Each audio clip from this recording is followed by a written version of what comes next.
Hello, hello, hello. Welcome all of you beautiful people. How is everyone doing? Hello, Torat. I don't think I've seen you here before. Welcome, welcome. Happy to see ya. We got Pewdie, Galzar, Slate in the chat. Lovely to see you all. Hope you're all doing well.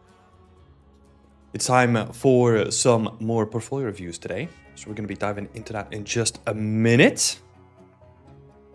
Could be better, I guess. As in, you're watching me now? Yeah, you can definitely do better things with your time.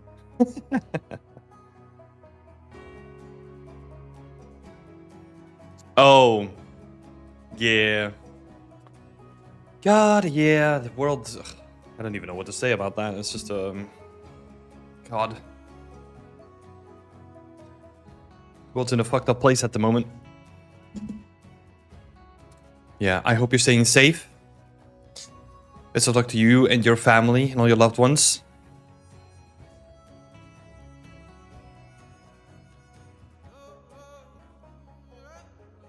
But I'm good besides that. That's good. That's good. Love to hear. So yeah, today we're going to be doing some portfolio reviews. We have two people on the list. Let me have a look. Who are we going to have a look today? So we got Andrea Barbieri. And then we got Naman Bisht. So two people that we're going to be looking at today, which is good. Let me give you a recap of my week or how the week has been. I feel like the week has been, yeah, busy. So let me tell you what's going on. So we are currently in the ramp-up phase of the next team challenge, for which you have seen the vote if you're a part of our community. And we have a fairly equal split when it comes to the vote. I'm not going to reveal any of the specific thematics yet. I'll leave that as a surprise, but okay, at least now we have a clear winner. But yesterday evening, we literally had 3 thematics that were at the same level of being voted on. So I'm glad that the tie is broken, that we actually have a clear look into what the thematic is going to be for the next team challenge, which will be revealed in, I think the vote is going to last until, when did I say again? Let me have a quick peek here. Yeah, so still until the 13th. We might close it sooner. I'm not sure. But until the 13th, you still have the time to vote on your favorite thematic, which is going to be good. But yeah. So still cast your vote. The link is in the top post in our announcement channel in the Discord. So if you want to go and check that out. But yeah, I'm excited for the next one. So that's one thing. We are ramping up for the team challenges. We're doing outreach to like our mentors and our jury and all that kind of stuff. We're setting up some parts of the website already. I'm also been doing a lot of work on the coursework. So that has been intense. It's been a lot of work. It's been a lot of work on just like website features, honestly. Just making sure that everything is ready to be posted, you know? Ready for people to actually onboard and use and all that kind of stuff. So I'm taking care of like all the website functionality, which has been intense. But yeah, I feel like it's going good. I'm really proud of where we are right now, which is really nice. So yeah, I'm looking forward to finally releasing that and then building on top of it. I think that's going to be really cool. And then yeah, the rest of it has just been like contract work. There's also something new that I'm doing now. I am also, and that's why I have to leave at 3, because I'm helping university students with their final master thesis as well. So I'm helping a university in Austria with a couple of their students and making sure that their master's thesis is in good shape. And then I'm also going to be, it's interesting, so I'll be helping them construct the master thesis, and then I'll also be on the jury to grade their master thesis as well. So it's interesting. But that's also the first time that I'm doing that, so I'm spending a bit of my time preparing for that too. Plus all of the accompanying paperwork that needs to be done there. But yeah. Also, I have been playing a little bit of Diablo 2. It feels like I'm only playing old games, but like I saw that they have like a resurrected version or something like that, and I was like, I want to play some more Diablo 2. That sounds good to me. So yeah, I've been playing a little bit of Diablo 2. it's just gonna be one of those games where I'm just gonna casually make my way through the game like every evening, play for a half an hour, that kind of stuff, you know? So I'm having a lot of fun with that. All games are bangers. Oh yeah. Oh yeah, they are. Okay, I'm also doing, don't tell anyone, but I'm also doing some research at the same time, because obviously whenever you play a game as as an artist or working in the games industry, nothing is ever just playing games. But I still have it in my mind that I want to build my own game too, right? So I want to construct my own IP, I want to construct my own world and like build a game around it. Who knows what that's going to end up? Who knows when I'll have the time to start that? But I'm putting in the time. Let me actually have a look. Do I still have the original? The original Diablo 2? Because I remember buying it back in the day.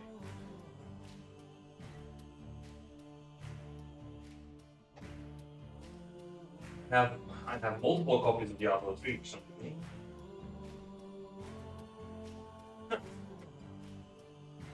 No, interestingly enough, I think they might still be at my parents' place or something like that.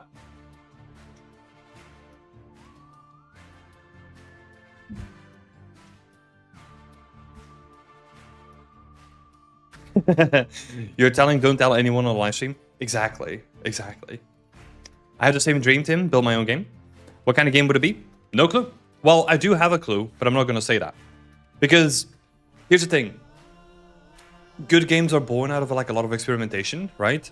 So what I want to be doing is, in my own time, I want to start cobbling together some of the elements of the game, and then slowly but surely start building up the game that way. So I have an idea in my mind right now what kind of game it would be and where it gets influences from, but that doesn't mean that the game will actually be like that in the end, right? So for now, I'm not gonna say anything about it. I'm just gonna have fun with experimenting in like a couple of weeks, a couple of months or something like that. And then yeah, we'll see where that ends up. I kind of want to build my own game as well, but it makes me scared for some reason. Yeah, I think Galazar says don't be. I think so. So here's the thing, right? Like if honestly, and it's gonna sound weird, right? But bear with me.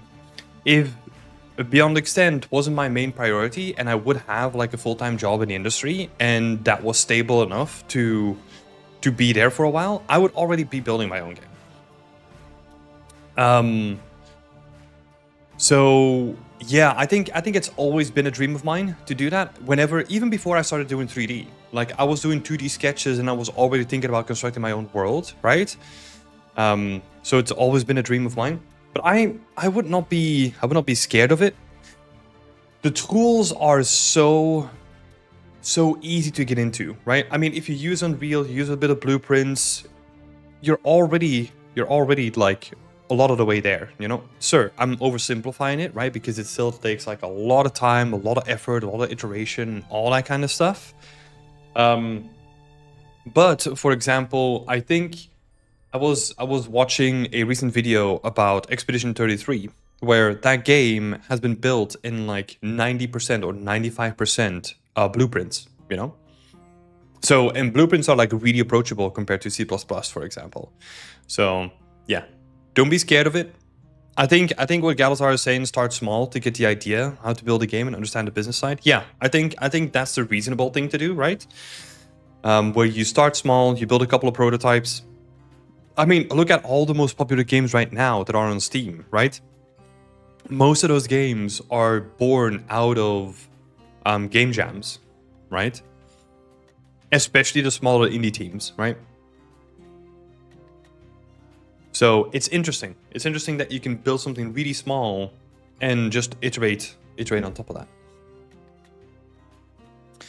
Now, it is difficult, right? Because as Galazar was saying, you need to understand not only the game side, but also the business side.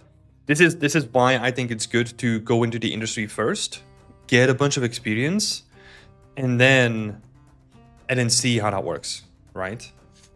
Now, we also do have to take into account that like that's not the ideal path for everyone, right? So everyone's going to make their own path in that way. You can still leak as the initial phase, so know how it evolved.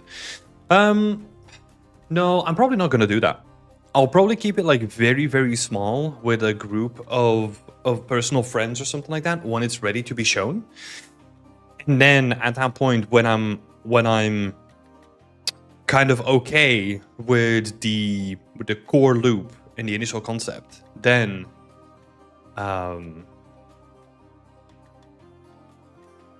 yeah, then I'll probably release it, or like at least show something about it. Because here's the thing, like if you look at, because I was thinking about actually live streaming the whole thing, right? So that was a thing that I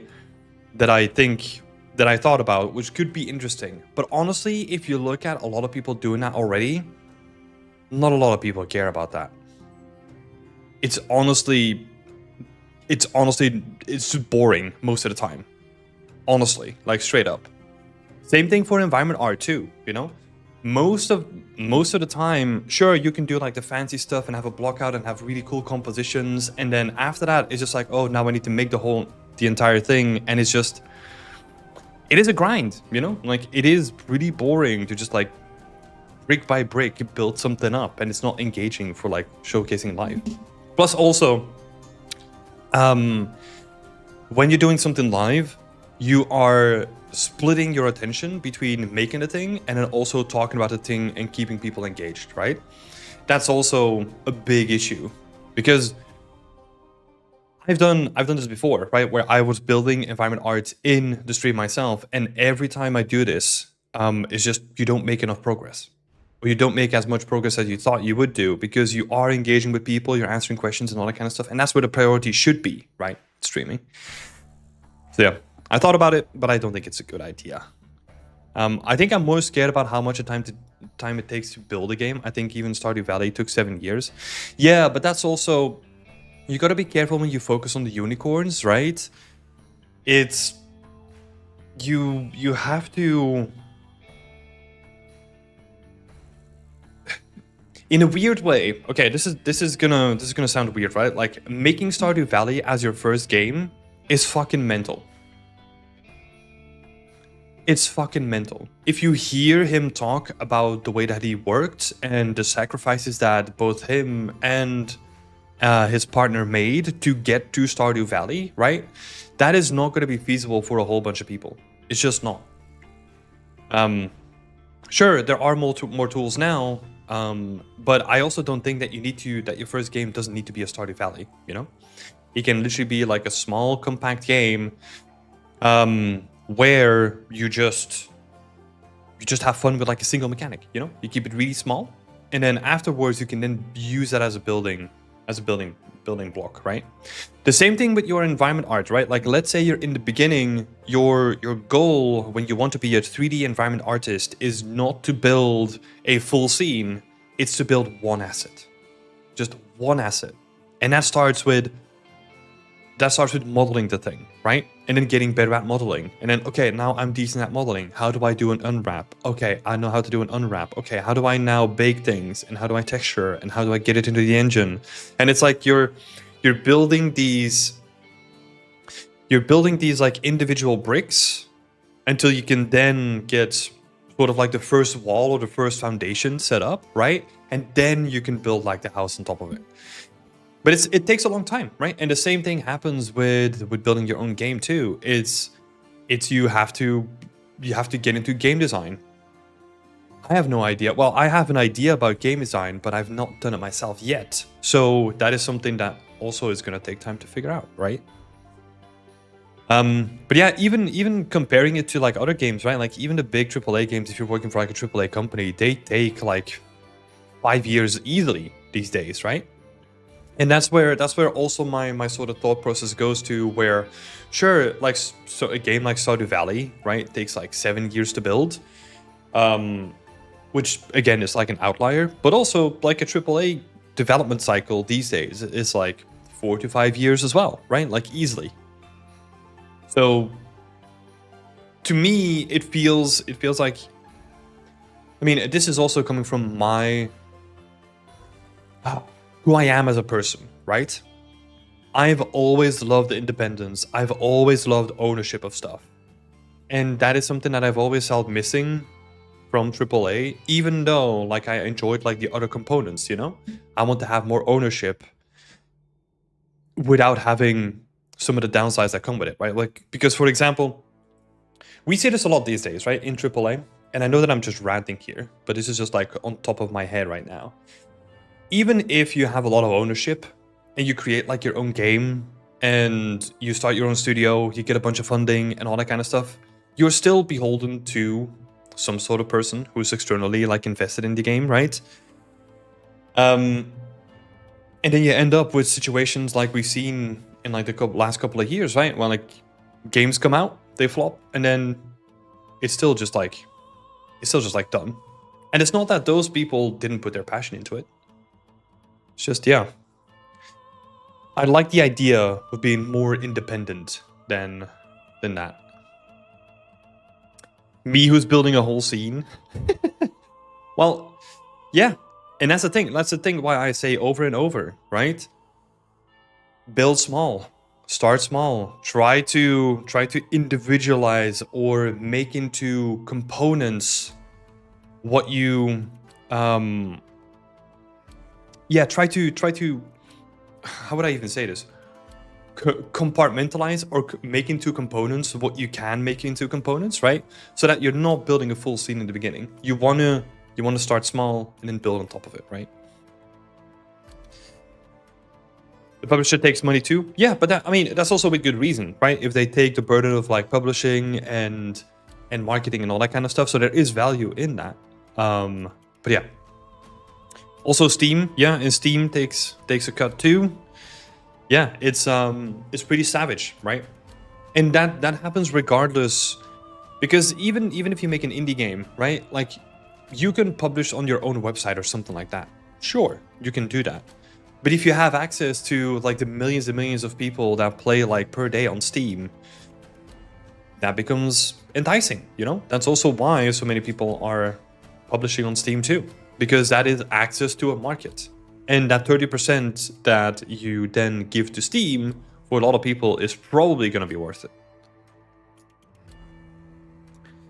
I think I'm going to start selling my Varanasi scene on Fab. Yeah, and I think honestly that's it's again those building blocks, right? You have the building blocks of you as an artist. You have the building blocks of you as an artist, and you're developing your artistic skills. But I was also listening to like an artist talk about this yesterday, where you have people that are really, really good at art, like they're awesome, but they suck at like marketing or any sort of like business sense. They might be the best artists in the world, but they will still be pretty bad off when it comes to money, right? I'm not going to say poor, but like they're not unlocking their full potential.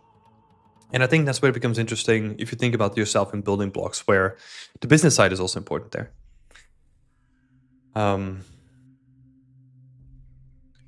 Unless you're Sony, I guess. Oh yeah, I think that's referring to like Sony no longer publishing on Steam anymore, right? I think that's more of a reaction to what Xbox is doing as well. So Xbox is saying, hey, look, exclusivity is a thing from the past. So that means that if they're no longer doing it, and if PlayStation then does it, that makes their hardware like even more valuable, right? Because if you look at Xbox, like Xbox at this point is no longer interested in selling hardware, right? Maybe with the new CEO that is going to change, but this is an opportunity for PlayStation, right? Xbox is dead? I mean, no, definitely not. It is interesting to see. I think they've made some like blunders for sure, but I think that Xbox Game Pass itself is an interesting concept, right? Because what other companies are struggling with, and you'll see this with Nintendo, for example, right? Nintendo games are like pretty expensive. And I think I think they will only become like more expensive in the future because that's the need of the industry, right? Like there is so much pressure on like trying to lessen the budgets of like games that need to be made right now. That I think that's a good shout to do, right? Like where you build a subscription service and then you have like a reliable income instead of having to depend on like a release. That release flops and then it's like, okay, we're done. We're dead. That's it. But yeah, there's a lot of concerns there too, right? It's the same concerns that people have with Steam now. It is just, yeah, how big is our cut gonna be? Like, what are the deals in the background going on? Is it gonna be beneficial to the entire industry? Who knows? There's a lot of questions there, but it's interesting. It's dead when it comes to the enthusiast, but casual gamers loves consoles, affordable compared to mid-end PC. Well, that also comes into the question now, right? Like with the RAM shortage. Is that still true? Because a lot of console makers are adjusting their prices because they know that like taking the hit on the console and then making their profit from the software, that becomes way more difficult now when the consoles are way more expensive to make, right? And that's gonna last a while. Hello user, how do I get about going into your community? I would love to join your ambitious artist. You can go to the website, beyondextend.com, and there's a link in the description, and then you can become a member there. So it's pretty simple. But yeah, thank you for the interest though. So yeah, it's interesting what is happening in the games industry. But it looks more and more interesting when it comes to the indie market. Sure, the indie market is fucking rough as hell, but I've been wanting to make something for myself like for a while now. And I think we're getting to a position where I think it's finally time to sort of slowly but surely take the plunge into what that means, right?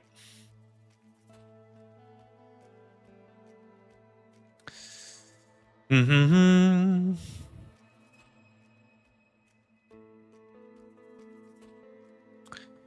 Heyo! Totally Magma, good to see you. I hope you're doing well. But yeah, for people that are new to the stream, I'm gonna dive into some portfolio reviews in just a minute. But if you have any questions about the games industry, about environment art, about working in the games industry, I'm an industry veteran myself, so I've been a senior environment artist. Well, I've been an environment artist for the past 10 years. I worked on like multiple games, so if you have any questions there, feel free to ask them.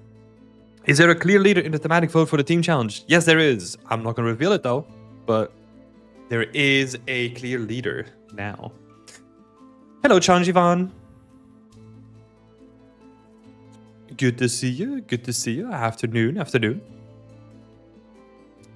If the environment is very large with multiple levels, how do I present it in my portfolio? An example, a big spaceship which is continuous with multiple rooms.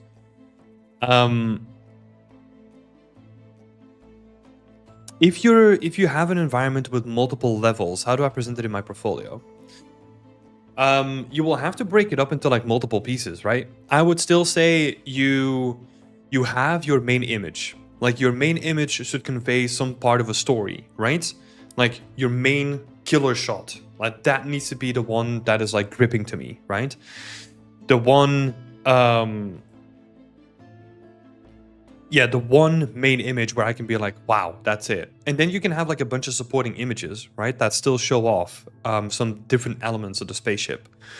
However, I would curate the amount of images to not make too many, to not have too many images in your post, right? Because otherwise it's still gonna be just a clusterfuck of images, which you don't want to have on your portfolio. So you have to self-select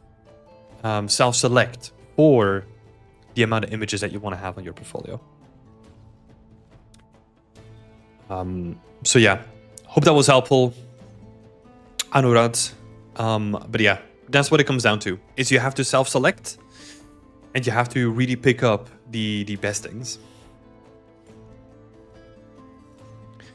What's the secret to ultra realistic lighting? I mean, I'm not a lighting artist, right? So I can't really answer this. But there are a bunch of tutorials now on physically based lighting, so PBL. And I think that is where you want to begin. We do have some workshops on our YouTube page that that you can check out. So yeah, I would advise you to do that. Do you have a Discord or any way I can join your community? Yep, that's all on the website. So if you go to the website, you can join. You get access to our own user user dashboard, which has like a bunch of interesting things for you to check out. We give you like a PDF of 250 pages with a bunch of useful tricks. We have portfolio reviews that you can take a part of, which we're doing now, weekly feedback, all that kind of stuff. And we also have a Discord as well. So yeah.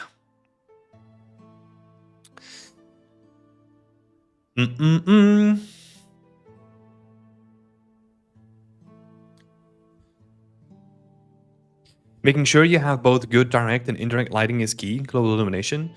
Yeah, but that's the thing, right? Like that is so broad as how do I make realistic lighting?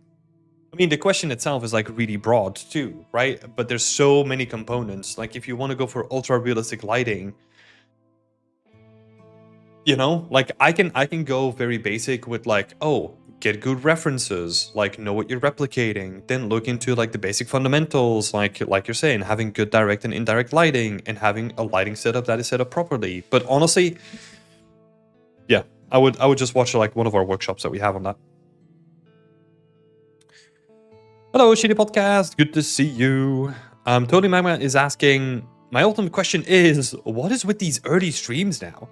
So, I don't do contract work on Friday. So every Friday, I spend a bit of my time just talking about portfolio reviews.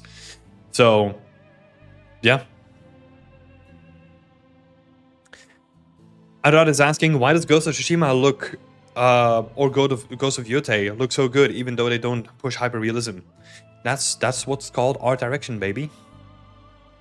That is what's called art direction. A lot of it comes down to art fundamentals. Good color use, good use of flow, good use of leading lines, good composition. All those artistic fundamentals, that is what makes Ghost of Tsushima or Ghost of Yotei like really stand out.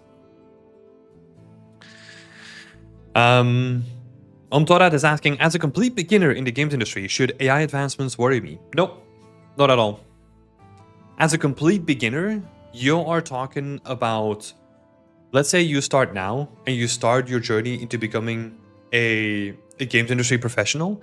It's going to take you multiple years before you can actually see what is currently relevant to you, right? So let's say you start working on your personal projects now, you start learning all the skills.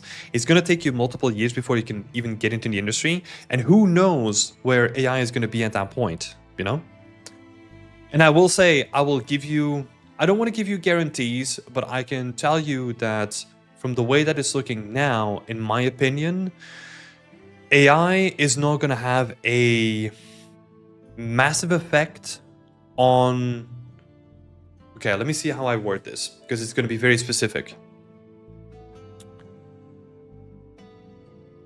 AI is not going to have a massive effect on your creative output. Very specifically.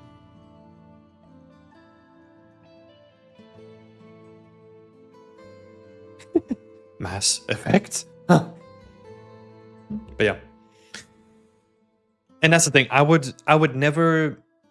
Whenever something new comes along, which it oftentimes does in tech, especially in games, right? Don't look at it with fear, look at it with curiosity and see what it can do for you and how you can incorporate or at least give it a test, right?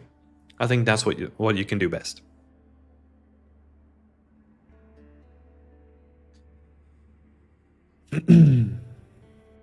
What do you think of Merton's art style? I love the art style. So it's very bold, and I like what it's trying to do. It's trying to set like a new example. Like, for example, it reminds me heavily of what Wipeout did back in the day, you know, but more like futuristic vision. So I really love what the marathon art style is doing, and like how it's trying to showcase visually what the future of mankind could be when all of it is just like we're just updated to the cloud and all that kind of stuff, right? Like there's something really, really interesting and compelling about it. But I'll tell you what is weird, and I've been thinking about this for a while now. It is because it is so set into the future that it feels so distant and relatable from us. And I think that is the issue that a lot of people are having with Marathon, because it is trying to do something where it is somewhat unrecognizable and relatable for us as like human beings to be surrounded in like, if you look at some of the environments, just like the bright colors and the logic doesn't really make sense to like what you would normally expect a I don't know, a working site these days to look, right? But we are talking about like 800 years into the future, so I know why it looks so weird and looks so off, and maybe that's their future vision, and I kind of love it for that. But I think it's going to be interesting to see how they try to ground it a bit more so that more people can get into it easier, you know?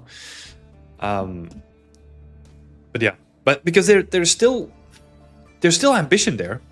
I mean, I love it. I love it for the visuals and the boldness of what they're trying to say, right? Artistically, I think there's something really, really cool happening there.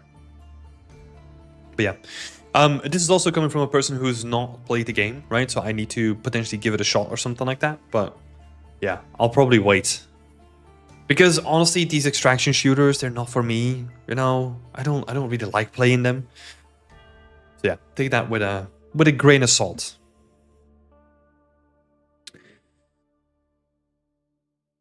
AI art is for the person generating is real art is for other humans to enjoy. No one ever goes out and watches AI stuff. Well, so here's the issue that is happening with AI, and this is the same thing that I said all the way back, right? Like all the way back when ChatGPT first came out, and there was like this big like panic happening with AI. My main concern was that it was gonna basically flood everything, right? And that at a certain point, like people would not even be able to distinguish what is real and what is not. And then how, as a normal person, do you even know if you're watching AI stuff or not? Even in our day-to-day basis, like I find myself sometimes thinking like, wait, is this AI or not? Even when it's not, you know, because it completely just destroyed this perception of reality of what you see online, right? Sure, you have like the really dumb like LinkedIn posts, which are like obviously generated, right? Obviously. But there's also people out there who are more on the front line of it, and they use like the latest tech, and maybe their stuff looks more indistinguishable from reality, right? And I think that's where for like social media content especially, right? That's where it becomes like really hard to distinguish like something that is like automatically set up and generated compared to something that has real thought and craft put into it, right? I'll give a quick example. There is probably on LinkedIn right now a bunch of people who are doing the format that we've been doing for a while now, which is like the weekly tips, right? Not that the format is anything brilliant or anything like that, but it is more like it is so easy to do that stuff now because you can just type in, hey, generate me like this template. It has 4 steps. It's about pixel density, and then just like try to divide it up into like this weird, this interesting format and have like a couple of images, right? That's it. It can all do that stuff for you now. Whereas back when I was doing them, I had to sit down, I had to write them, I had to rewrite them, I had to find images. Like it would take me like a day or a couple of days to make like one of those images, right? Because there's like research and there's development and there's like, not video editing, but like image editing and all that kind of stuff. And now you can just type it in because the information is online, right? Other people have put their hard work into putting information online, and then someone else can just like regurgitate it and probably get more popular when doing so.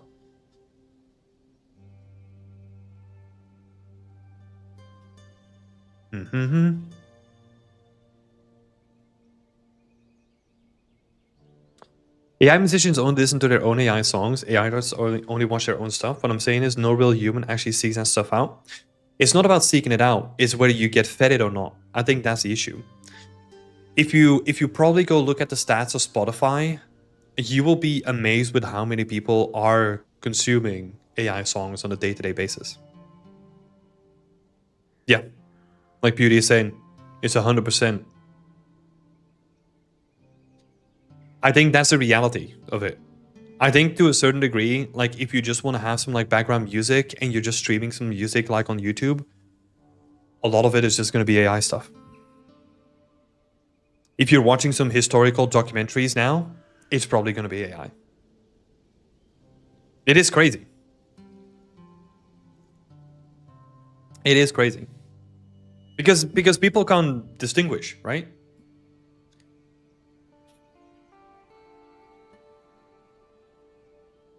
Kind of ruin funny memes because some of them are really funny but generated. Yeah. Yeah. It is interesting. Label started to make AI artists. Yeah. It is a weird time when it comes to all this stuff. Let's see. Again, I don't want to be talking about like AI stuff because it feels like we do that like every time, right? So let's see. Andrea is asking, what boxes should an environment artist portfolio tick in general outside of just pretty pictures to get hired in AAA? We will talk about all that stuff in just a minute. In general, I want to see breakdowns. I want to see game art. I don't want to see pretty pictures, right? So that's the big thing. I want to see you take care of the attention to detail. I want you to tell me your story. And is there something else? Yeah, I would say in general, I want to see game art. Like I want to see breakdowns. I want to see a story. And then I want to see it well presented, but that's more like, I don't know, a thing on top of it. But we will chat about that in just a minute. Which tone mapper is using games? I mean, like there are default tone mappers like Aces, or should they change it based on what the mood? Oh, this is interesting, right? This is probably referring to a video that's been doing the rounds where a person said that like, hey, this is what's wrong with Unreal. This is how you change it. And it's just basically changing the tone mapper. And I think it's a good video, don't get me wrong, because it shows you like what a tone mapper can do, but a tone mapper is just changing the input to like a different output, right? There's underlying techniques as to like what anti-aliasing solution you're using, what kind of like lighting solution you're using. Are you using Lumen or not? Like all those things can contribute to like what is often called like the Unreal Engine look, right?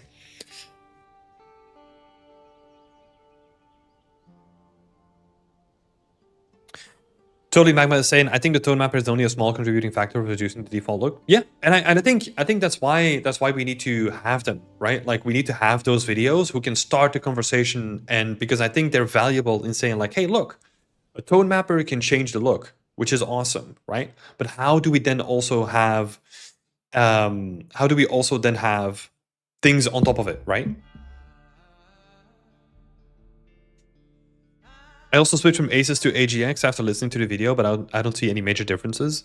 Yeah, and that's the thing, right? Like, your game or your scene might benefit from a different tone mapper. But yeah, maybe it doesn't, right? I do it, and it was only a small change in the colors, I think. Yeah, that's exactly what a tone mapper does, right? It will basically just change the way that colors are interpreted, right? I mean, I'm like really simplifying this, right? But that's like the basic level of a tone mapper.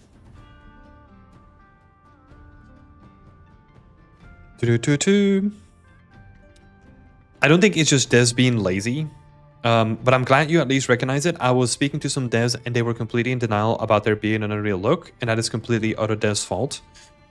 Yeah, I mean, there is definitely like a standard Unreal Engine look, right? And I think that's what comes with the territory if you have like a really popular engine. Because Unity had the same thing too, right? Like, and it depends, it has this potential negative connotation to it, right? Because for the longest time, and it might still be around, you know, if you say, oh, this is a Unity game, what is the first thing that comes up in your head, right? Because for a long time, if people told me, or if people were talking about like, oh, it's a Unity game, it was like, oh, it's gonna have shit graphics, you know? That doesn't mean that Unity can't produce like beautiful graphics. It definitely can. But the general perception is that it is worse than Unreal, right? But now we've gotten to the point where Unreal is kind of going into that same territory where so many games are made into Unreal and so many developers don't know or don't. They probably know how to change it, but it's probably not top of mind when it comes to making a game, right? If you think about all the stuff that you need to do for a game, changing the acceptable and quite decent like a look from Unreal is not on top of mind, right? For most developers, I think.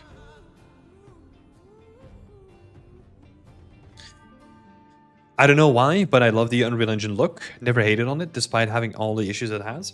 Yeah, but I'll give you this as a guarantee, right? So if you are going into the games industry, no matter which engine you use, you will always bitch about it. I can give you that guarantee right now. Unity can also get the same look, but Unreal Engine 5 doing it better. I think Unreal Engine 5 is a more of a fundamentally artist, like an artist engine. That's the way that I look at it.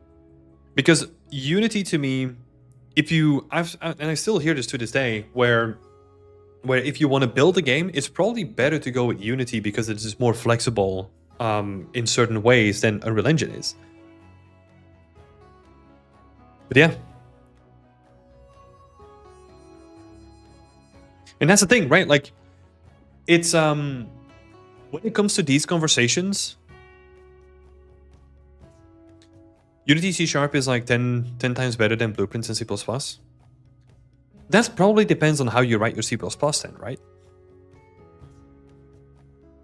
Because C#, I mean, I am simplifying it, right? But like C# is just like a simplified version of like C++, right? So if you are better at C++, you should be able to write like a code faster than it does in C++, in C#. But here's the thing, like with these conversations, like all these debates, right? They don't really matter. It is just like you pick a tool, and then at a certain point, you just have to deal with the consequences of picking that tool, right? It is the same conversation that we have. The same conversation that we have when it comes to Blender and Max and Maya, right? Sure, I can make an argument for not using Maya, right? Because it is more animation focused than it is, and it doesn't have like a modifier stack. But when it comes to like you using Max or Blender, who cares? It's just a tool, right? It's just a tool. And if you're really quick in modeling in Max, then why should you switch to Blender? There's no reason, right? And the same thing happens for the opposite side, right? If you're really quick at modeling in Blender, then why do you need to switch to Max? It's just a tool in the end.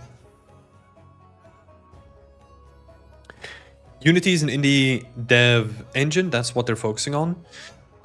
Maybe recently. Yeah, I mean, but who knows what Unity is doing like recently. They've been going through the ringer with like making some dumb decisions, to be honest.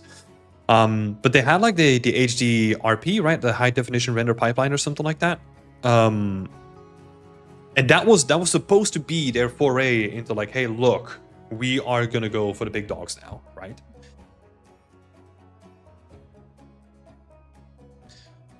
URP? Oh, maybe that changed. Maybe the stuff that I'm saying is outdated because I don't use a Unity, right? I've used it like 6 years ago or something like that. They're entirely focused on URP. Is that like universal render pipeline then? Is that the way that I'm reading it?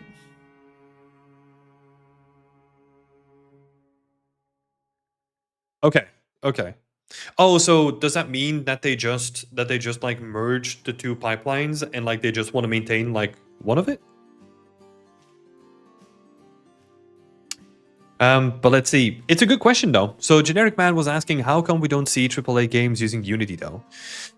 That is, and I think a lot of that has to do with the perception, right? With the perception of the output, right? Like if you look at what, and it's easier to get like visual fidelity in Unreal, right? And when it comes to AAA games, visual fidelity is what they aim for, right? Because it's really okay. If we do a thought exercise and we say, I want you to imagine like a low poly, flat color game that is AAA. It's going to be very difficult to imagine one, right? So I think that when we're talking about AAA, they want to have the best of the best graphics. And if you then have to like do a value judgment immediately and you look at like what Unity is putting out and what Unreal Engine is used for, you want to go with Unreal Engine, right? Because that's what they're focusing on. And they have so many built-in tools like MetaHumans. They're redefining like the pipeline for Danite, right? With like how much stuff you can use in your scenes. They're doing that to foliage as well. Like all the tools they're bringing to the table, their code development tools that are being built by like CD Projekt Red and all that kind of stuff. Like there's a lot of really cool stuff going on that you need for AAA, which you don't really see in Unity, right?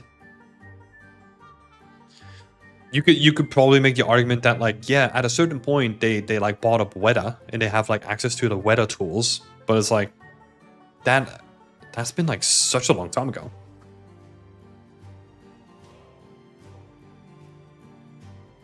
I think Unity HDRP can deliver AAA results, but with more effort than Unreal Engine 5. Yeah. And this is the thing, right? Like it definitely can. But when it comes to making a cost analysis, right, with how much time you will be investing into like setting up your own tool set and all that kind of stuff, it is just like, it is way big of a risk. Or it's like way less of a risk to go to just for Unreal in that case, right?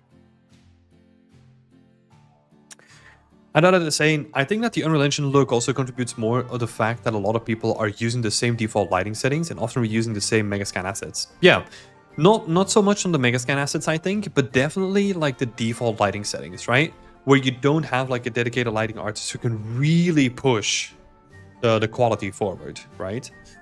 And that's the thing, like really making use of the tools and really knowing it inside out and doing a lot of testing and all that kind of stuff. Like, yeah. Ever use Godot? I have not used Godot. No.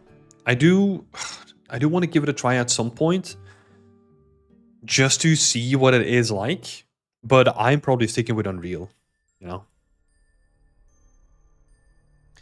It's also like Unreal Engine marketing was amazing. They hyped the realism so much, Unity barely even tried to. Yeah.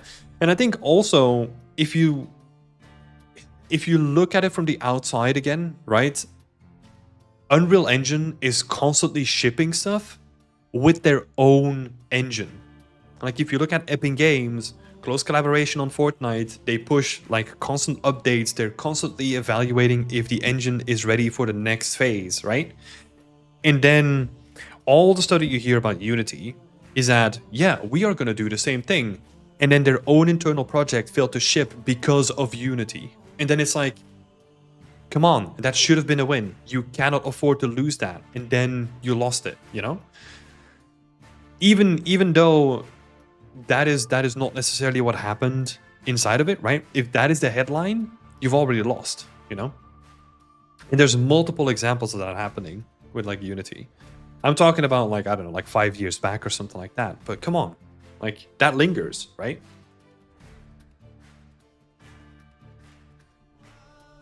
And then also there was like the runtime monetization thing, right? That they tried to do. And then everyone was like, oh, hell no, I'm switching.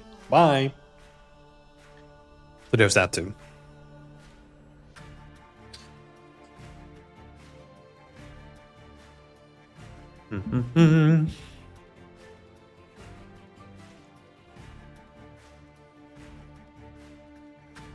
Unreal is everyone's go-to for high-quality visuals. If Unreal Engine didn't exist, how would entry-level artists learn game art at all? Since every other major game engine is proprietary. Well, so if like Unreal Engine didn't exist, we would all be using Unity, right? Or potentially Godot. And if let's say Unreal didn't exist, then Unity might have been what Unreal Engine is right now, because of that vacuum in the space, right? And then Godot was probably where Unity was right now. CryEngine? Yeah, but it's not available, right? Can you like even get CryEngine as like an individual? Let's actually have a look. Download? Oh, you can just download it? I didn't even know this. It's interesting though, right? Because CryEngine is actually at the base of a lot of engines. Like most of the engines that I've used internally, they are a former branch of CryEngine, right? If you think about like Amazon Lumberyard, I think that also is a branch from CryEngine, or they started with CryEngine. The older Ubisoft engines, they're all made out of CryEngine, you know? CryEngine was, was fucking amazing. Like the lighting stuff that they were doing back in the day and like the dynamic destruction and all that kind of stuff, the foliage rendering, oh my god, so good. But yeah, that's the thing, right? You can have a really good product, and we can actually relate this back to artists that I was talking about before, right? You can have the prettiest artwork, but if you're not doing a good job of marketing, like no one's gonna see it, and who's gonna hire you based on that, right? I think CryEngine might have suffered from the same thing, but they were so focused on like internal development that they forgot to do marketing and public relations and all that kind of stuff, right? Maybe that's also that they didn't want to do it, but how many studios have in-house engines?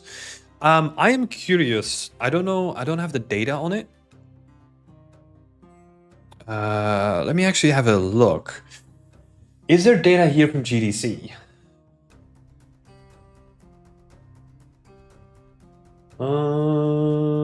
Let's have a quick browse. Let's actually switch it over.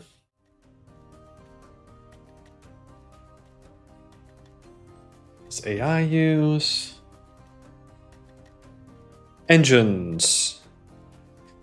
So 20% out of this survey is using in-house or proprietary engines.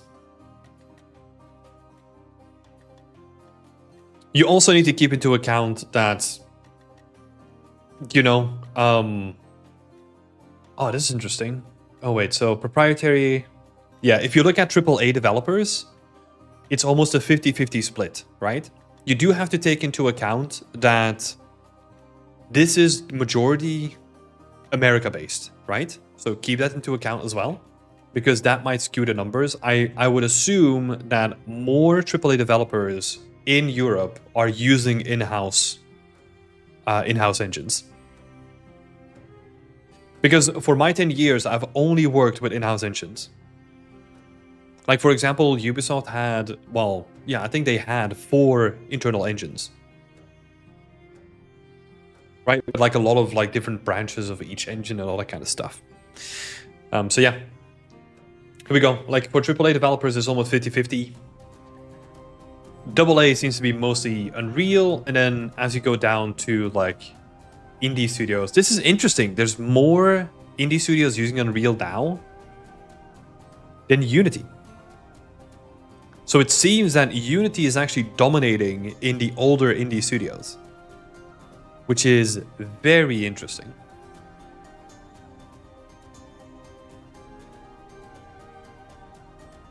Yeah.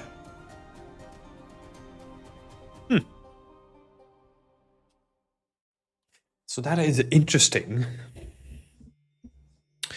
The Climb 2 VR is the last CryEngine game that I played. It did look nice.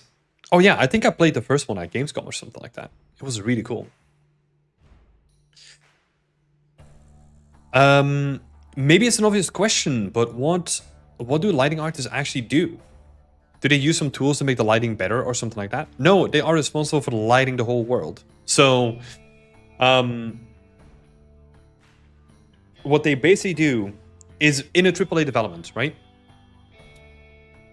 If you look at my responsibilities as an environment artist, I get to build up the world and I scatter around like storytelling and all that kind of stuff, but I don't actually do the lighting because lighting has a bunch of like performance restrictions. And if I'm not aware of those restrictions and I just like start throwing lights around, I might cause my areas that I worked on to be really bad for performance, right? So that's when the lighting artist comes in and they can do very specific lighting tweaks. Whereas, for example, they might add a light that is dynamic because they need it. They might add a light with fake shadow casting because that is more performant. They might add a light that is non-shadow casting because that's even more performant. But they are constantly trying to balance the visual fidelity of a game versus the performance of a game, right? So they actually have a bunch of restrictions there. And I'm only talking about the actual lights, right? They're also in charge of global illumination, right? So for example, when you go from a transition from outside to inside, exterior versus interior, they are also responsible for making those transitions look really nice. There's probably like a general system, right, that controls like how the transition works. But sometimes in internal engines, we have to set up like specific volumes and we have to dedicate like how that switch happens. And maybe we want to have control over like how quickly that transition happens, right? Because let's imagine you go into a cave. You don't want that transition to happen instantly. But if you're going inside of a house, you want that transition to happen like quicker, right? So there's a whole bunch of like invisible stuff that has to do with lighting that they are in control of. And depending on the lighting solution that your engine is using, you know, like we're all used to Lumen, where it's like all just like dynamic and all that kind of stuff. Like there are still a lot of engines that use a mixture of dynamic lights and then also pro-based lighting, where they have to like bake down different lighting scenarios and then do like quick interpolation between like all those different lighting scenarios. That also still exists, you know? So you have to know like all these different things as lighting artist, or at least have a clue about them.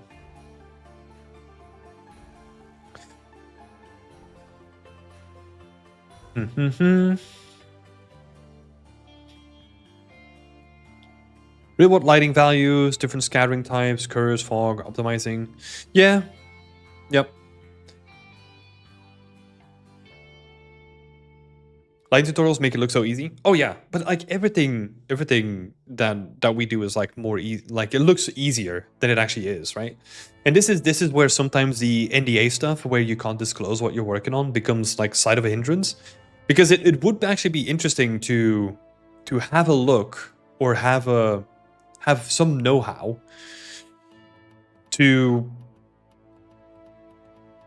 how an engine works before you get into it, right? But that honestly doesn't exist in most cases. Let's see, there's another question from Generic Man. Thank you so much for asking the questions. With each studio having its own engine, how's the friction handled between transitioning jobs? Does it not matter as long as you understand the fundamentals? So that's where there is like an onboarding period, right? When, for every job that I've had to switch modeling package and engine, right? So yeah, there is definitely some friction. Usually you get like a little bit of an onboarding time onto the project where you get to know how they work, what kind of workflow they use, because every studio is going to have their own flavor of the workflow, right? And most of that you don't even know until you get into it. So there's nothing really that you can do to prepare for it. You can do the generic stuff, right? As an environment artist, knowing how trim sheets work, knowing how to make tilables, knowing how to set up like a blending material. All those things can definitely help, but those are like the fundamentals, right, that you kind of want to know. But yeah, more in internal stuff is it's just gonna be stuff that you have to learn like on the job, honestly.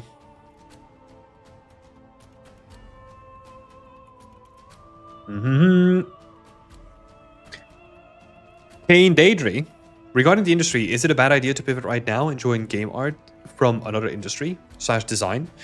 It depends on if you're comfortable, right? I would assume, well, I would expect that transition is going to take a long time.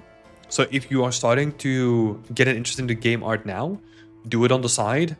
Don't quit your main job. But yeah, I would say if that is the thing that you want to do, that is the most important thing, right? If you really want to make game art and you really, well, you know what it is and you want to do more of that, do it, right? Follow your passion, follow your interest in life. I think that's the most important thing, right? It's even if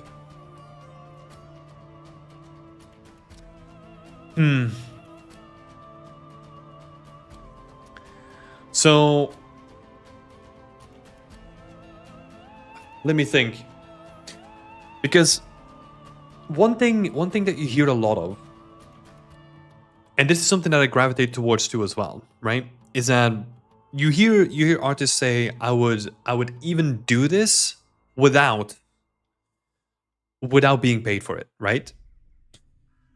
And there's a part of me that agrees. There's also a part of me that is like, yeah, but it's still an industry, right? You still need to make money and all that kind of stuff too. But I think if that is your driving motivation, that if you were doing this without getting paid anyway, I think that is a good, at least in my opinion, that is a good way of looking at like what your guiding light is, right? Because we need to strip out all the external things to then decide what you want to do, right?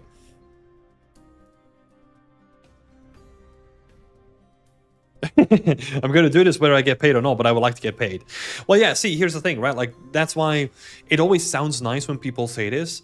And I also realize that most of the people that are saying that are usually the people that have freaking worked really hard and they're at a position where they can say that kind of stuff, which makes sense, right? I mean, it's deserved to that I think it's interesting that they can be in that position, and I want to be in that position too. I mean, I think everyone does. But Jonah Hill says the quote about not being paid a lot, and I think it's sweet but a little unrealistic. Yeah, I think that's a more realistic look of looking at it, right? Where you want to do this job, and even if you just get by, that would be like the thing that makes you happy, right? I'm gonna go back to when I joined the industry at first time, right? I joined my first company in the UK, moved countries for it, and then yeah, I was not earning a lot. I think back in the day, like I was earning like 17,000, right? But there was a part of me that was like,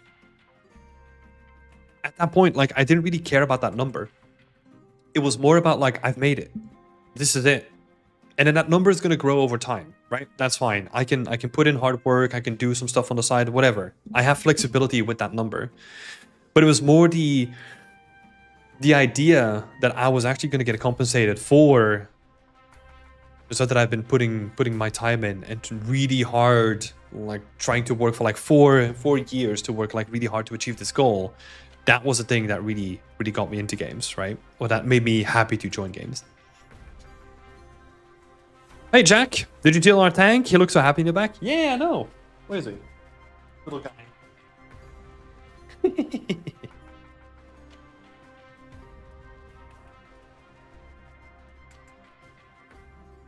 Getting paid will save you time. Well, so here's the thing, right? Like, I think that's a lesson that you learn once you make money. Because before, and I worked jobs before I was doing games, right? And most of that money went into like getting closer to my game job, right? Like I bought my own PC. That meant that I could that I could make bigger scenes and all that kind of stuff. But yeah, I think before that, I didn't really have like an idea of like, how to invest, get your money to work for you and all that kind of stuff. And then you can use that to like save you a bunch of time, because now you can, I don't know, potentially hire someone else to do it. Like there's all these different things that you can do with it, right? But you need to get there first before you can make those realizations, especially from a person who didn't really grow up with like most of us do, with like financial education, right? But that goes into like a different direction.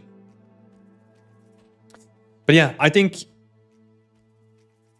it's interesting to think about that, as I would never give up your main job as you wanted to pursue like game art, right? That's how we got to this conversation.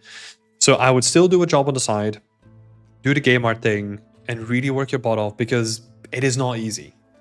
It is not easy. It is hard work, and you have to sacrifice. This is not something that people are really comfortable with, I think, but you have to sacrifice stuff to get that job in games art. Well, let's see. Let's answer some other questions. I feel like there's an over-reliance on real-time lighting like Lumen nowadays, even with games that are mostly static and can use baked instead.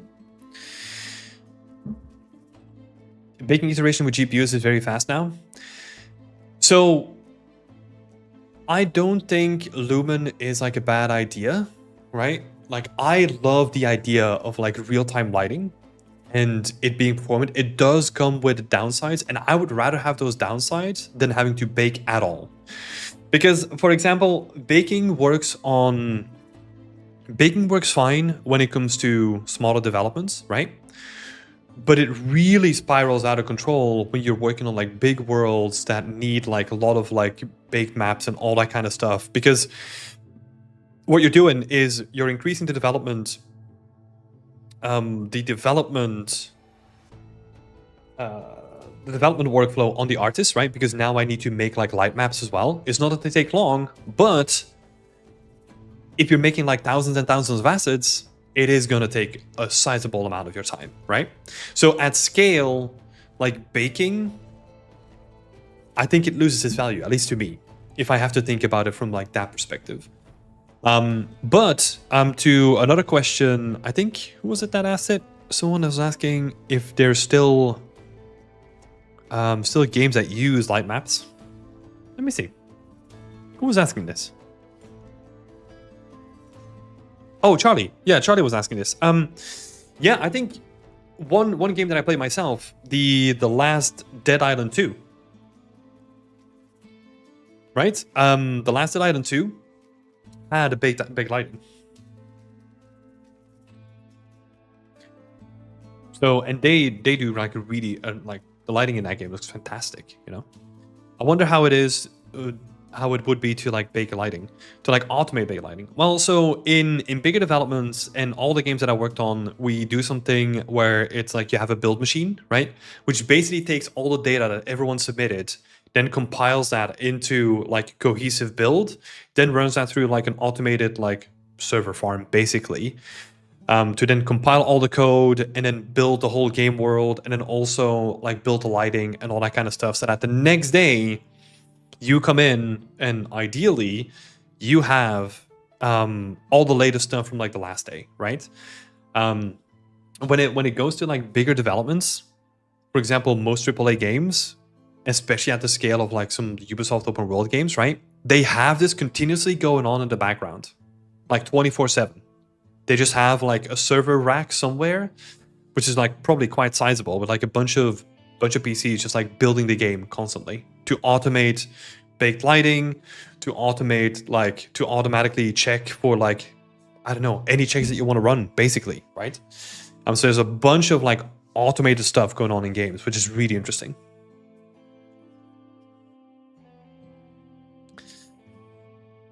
Obviously, you wouldn't use light baking for an open world game, but something like Resident Evil 9 should totally use, and I don't think they did.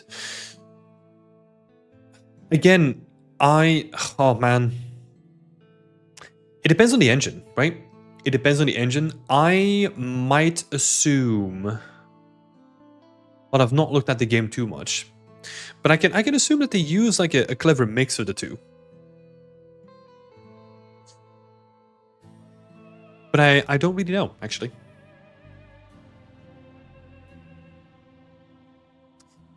Sanjivan is asking, I remember you advising me against joining an architecture firm as a 3D visualizer, saying I would have no time to work on my portfolio. I should have listened to you then. Sad face. Yeah. I mean, so I don't think you have no time necessarily, right? It's just if you do like an 8-hour day job and then you have to come home and do personal work, that is something to sacrifice that you have to make, right? It is like not playing the game after work or not like chilling out. It's just like, okay, cool. I'm just gonna eat some food, just gonna get back to the grind, you know? Depending on where you live, of course, because there's other work restrictions as well.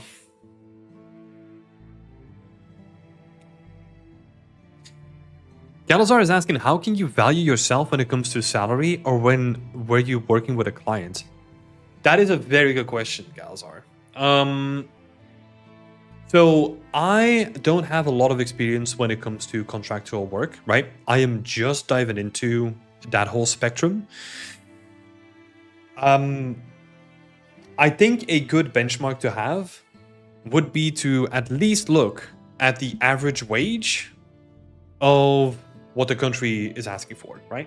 But look at the wage of freelancers specifically, right? What I did for myself is I had a look at how expensive my social security would be, how expensive my taxes would be, how expensive my upkeep for my PC would be, the expenses for my house and my internet and all that kind of stuff. And then I would try to sort of see if I could average that to a year and then to a month and then per hour or per day, you know, so that I could have the flexibility of saying like, hey, look, this is my rate. If you want to have me for X amount of hours a day, I can do it for this amount of money. Or if you want to hire me for like a day, this becomes like my rate, right? And then you can build some flexibility into it where you say like, oh, maybe I become more expensive per hour, but I actually become cheaper per day, so that you can build this sort of thing where your client might hire you for a day instead of for 2 hours or something like that, you know? But now we're getting into the weeds. But honestly, so that's on the client side, right? And I feel looking back, the client side is easier. The client side is oftentimes easier because it's more cut and dry, right? You are a company, they are a company, you are just talking about business terms, there's no emotional feeling into it. The difficult thing is when you have to negotiate your salary when it comes to sitting in front of your boss, like at your job that you've been working, right? I think that's oftentimes like way more difficult, even though I would still advise you to think about it the same way. You are still a business. You are still giving your time in return for money, right? So nothing really changes there. But what I would say is, what I always recommend is you don't want to go into your yearly one-on-one or, I don't know, your performance review or whatever it's called at your company empty-handed, right? You need to go in there prepared. What that means is that throughout the year, you write down on a piece of paper what you've done well and what you've even overachieved on. For example, I've done, I don't know, you told me to do the set dressing on this location, and I felt like I was really good at coming up with some really unique ideas that then got turned into a bigger story by the rest of the team. Just naming a random example, right? That is actually ammunition that you can then use for your boss and say like, hey, look, remember when I did then? I'm pretty proud of that. You told me that that was a good job. That constitutes a bigger increase of my responsibilities and potentially also increase of responsibilities and your salary as well, right? But here's the thing. You will have to be comfortable with also putting up barriers when you need to. Because what is going to happen over and over, and to a certain degree it makes sense, but you have to always push back. What is going to happen is that your boss will be like, hey, look, you've done a fantastic job. I want you to do more of this stuff. So I'm going to give you like additional tasks when it comes to this, right? Usually we say yes. But what we actually need to be comfortable in saying is, sure, that sounds good. But that is going to take time away from these tasks that I'm already doing. And if you want me to manage both, sure, that sounds good. But I do want to get compensated for them more, you know? That is the sort of conversation that a lot of us are not having. And because it doesn't happen on like a team basis or a company basis, they know that they can just go and ask someone else, right? So how do you then convey to them your value? I think most of it, honestly, at this point still comes down to doing the task, over-delivering, and then just being like, hey, I know that you like that. I've done this amount of times. I think it's time to talk about like a pay raise because I'm doing all this extra stuff now, right? Kind of oversimplified it a little bit, but yeah. There's a lot of negotiations that goes on when it goes into a company business.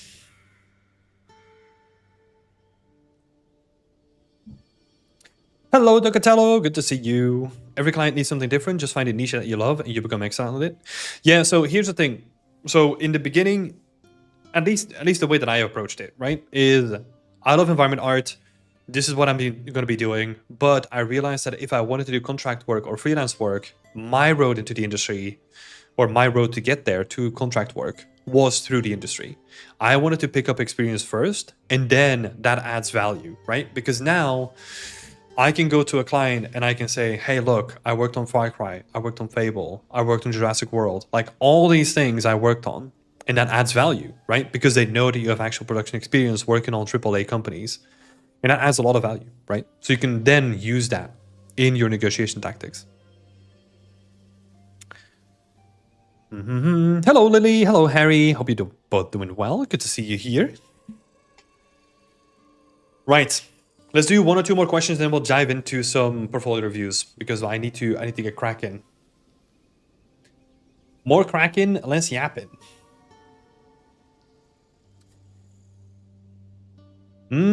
So Generic Man is saying, I love art, but one fear I have is the exploitation that could come with it. Bosses in suits see the passion of artists and take advantage of it to extract value, knowing the artist won't abandon it.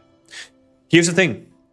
This is also why I am such an advocate of doing stuff on the side that makes you money. The biggest benefit when it comes to me running Beyond Extend, or when it comes to me doing any external work, is the ability to say no. Because if then the boss comes up to me and says like, hey, I want you to do this, I want you to do overtime, I want you to do this, I can just say no. That also means being totally okay with the consequences of saying no. If you then have a boss who says like, cool, we'll look for someone else then, and you're going to be out of a job. It's a dramatic ending to that story. But if you have the choice between you being taken advantage of your time or just working for yourself again, the choice becomes clear, right? I do also have to say, whenever we think about this, I think what we do is we overestimate how brutal this industry can be. Sure, there are examples, and there's enough of examples out there. But I think most of the people, if not all of the people that I worked with, and I mean, like, I'm talking about my bosses and studio people and like the people up top. Most of those people have been absolutely lovely to work with. And if you tell them like, hey, I can't do this because of X, and it's a good enough reason, they'll be flexible. So yeah. But I think a lot of people, it starts with having that conversation, right? I think that's where it begins. Because if you say, hey, look, you want me to do this extra stuff, but that is going to mean that I can do less of this. Then your boss is going to be like, yeah, you're right. Yeah, let's find a different solution, right? And in the worst case scenario, they might still be like, yeah, so what? You still need to do it. And then you can, if that is the case, then you can start to see, okay, is this like a trend that I want to see going on in the future, or how do I build my own base to stop this from happening in the future, right? Because you have to take responsibility for those decisions, right? Yeah. That's it. But there is, I will say, there's always a difference between doing your personal work and production work, though. You have to work for a company. If you're doing work for a company, there's always gonna be this client relationship, right? Where you have to do the work that they want, and sometimes that means doing stuff that you don't like. What's the difference between a freelancer to contract? So contract work is usually the way that you get into this industry, right? Where you are contracted by a company as an individual, right? As a freelancer, you are working completely separate from that company. You are basically you are running your own company, which is like you're freelancing. You're basically your own company at that point, and you're working for another company. So you just have this like business to business relationship between the two of you, right? A contract position is where you get hired to work for that company as a contractor. Was the tie solved with the team challenge votes? Yes, we don't have a tie anymore. Da-da-da. What's the best place to find side work? I don't know. Sanjivan, I'm gonna be honest. I don't think there is a good place to find side work unless you run into people looking for like freelancers. But this is the thing. Like I was never interested in doing that. I was always interested in building my own stuff and make it into a product or whatever, right? So I don't really have a clue about like where to find side work.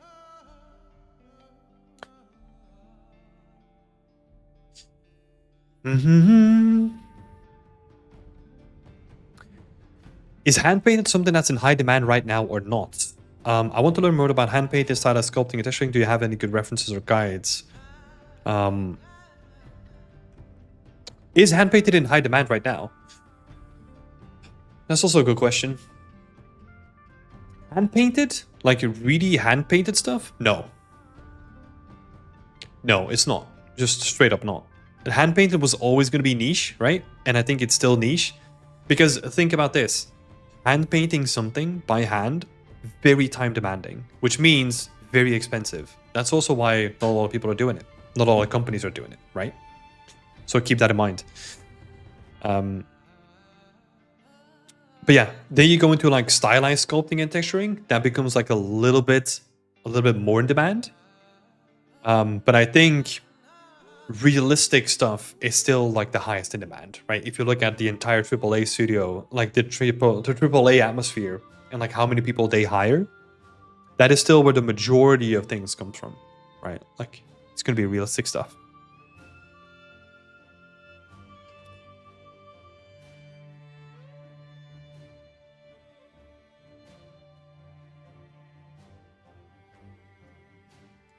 Darius, as a freelancer, what is the best way to determine the price of a project? I have no clue. As I said before, I'm new to this, right? When it comes to contracting, I've always worked in-house for companies. When it comes to the best way to determine the price of a project, what I would do, and this is from like a very basic understanding, is I would do my best estimation on how many hours or how many days that would take me, and then just multiply that by like your day rate, you know. But I think you need to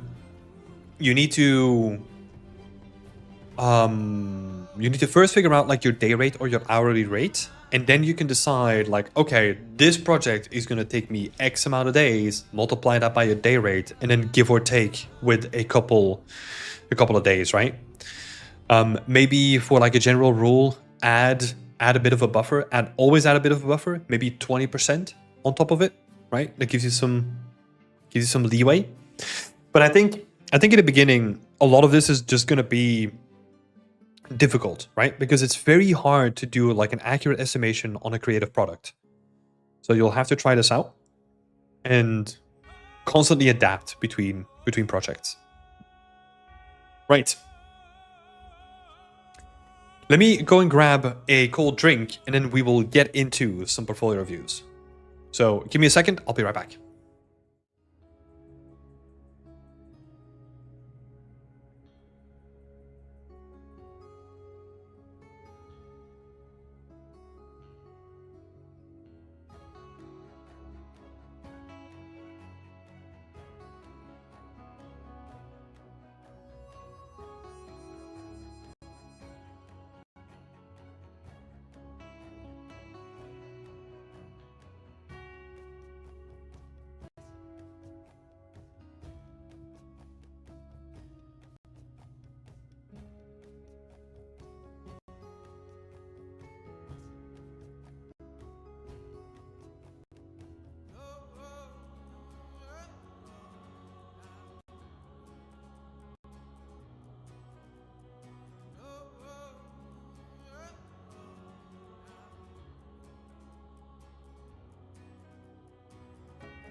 Right, we're back.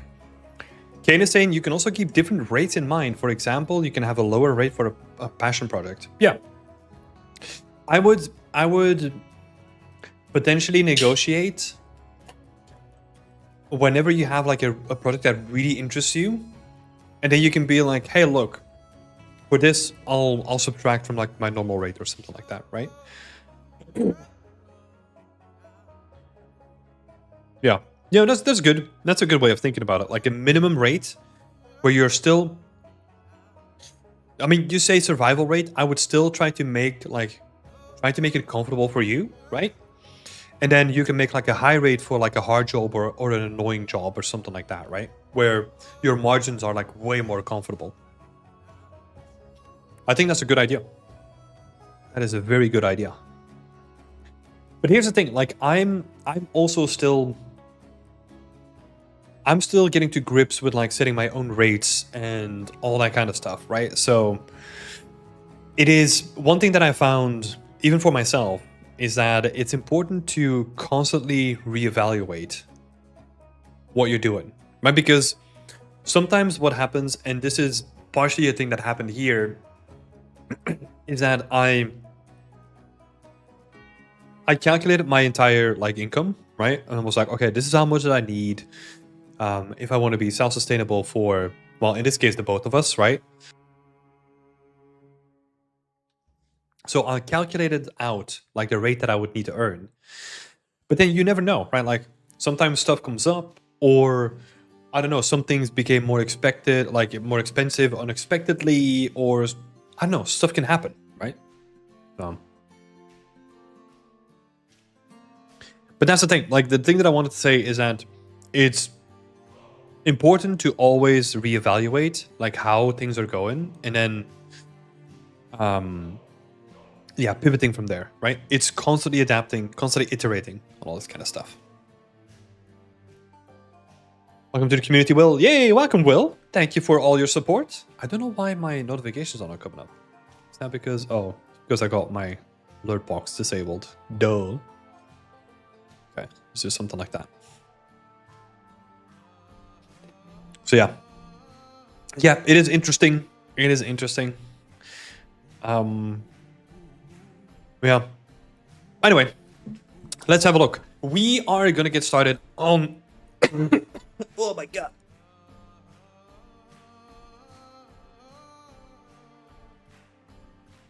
Wow. Okay, not how I wanted to start portfolio reviews. Just like dying on stream.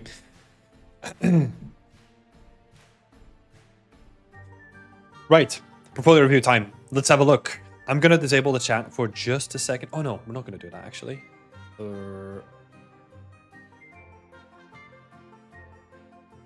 We are just gonna do this.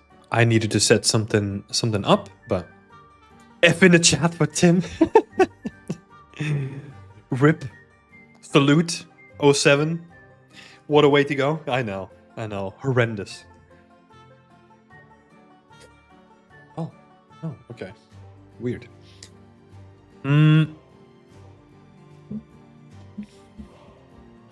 Okay, last question from Generic Man. With a gajillion skills to master, how does one even get the first job in today's market? Different projects have different needs. Getting to that point seems to be hard for a junior. Yeah, it is hard. Undeniably.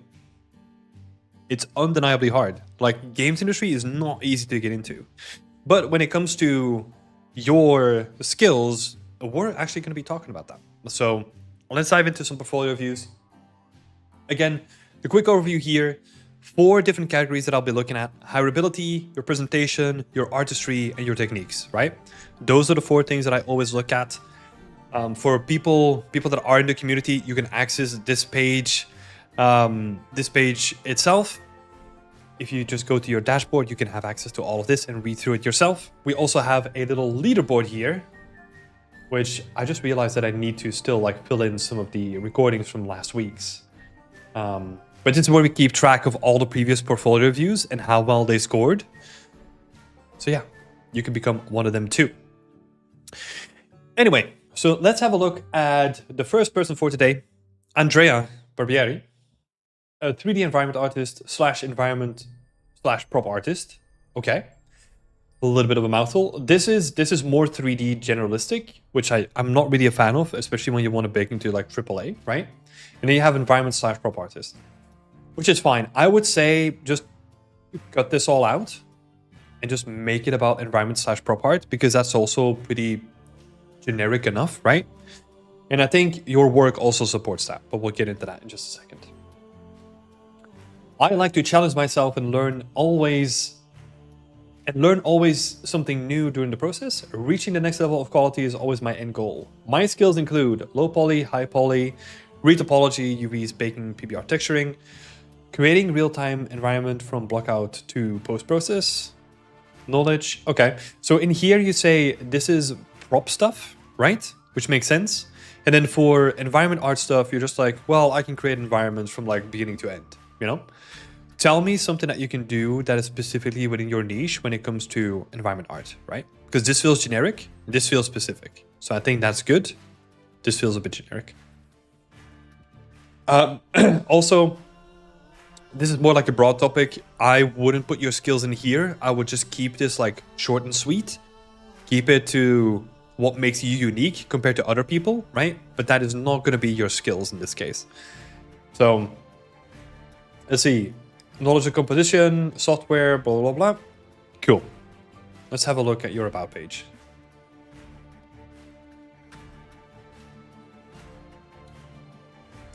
First thing that I can see is that we are missing a CV. Add your CV on this page. You never know who wants to have that for their company, right? I would omit certain pieces of like very personal data. For example, your exact address, your phone number, not a big fan of adding that. And then your public email here, that just needs to be like a professional email or something like that, right? So that there's a split between your personal and professional.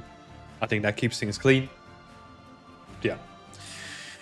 Not that much more. Let's have a quick peek at the LinkedIn to see if that is set up as well.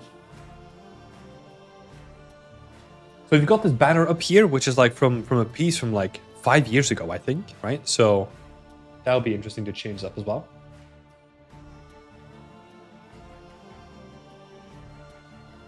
Freelance, self-employed. 3D artist. Okay. Self-employed. Is there like anything that I can see when it comes to projects or what you have been doing as a freelancer? Because you've been doing that for, 5 years now, but I would be curious to see what that means in visuals, right? Let's see, contact information, got your ArtStation here, which is your website. That is all good. I like to challenge myself. This is just the same thing. Yeah, that can be cleaned up, right? Like you kind of want to have something here that is just going to be a reflection, or like that is going to be interesting to read, you know? Because this is just not engaging. No one's going to read this. No one really cares. And if I would have your skills, then I would probably make use of the features that are available. LinkedIn skills, perhaps. Get your CV up here as well so that people can download it again, right? I think that's going to be very valuable. Right. Let's go back to... Oh, you have print as well. Interesting. So let's go to your portfolio. We already read this from Venice, Italy. Oh, beautiful. Beautiful. Cool. So let's go into this work.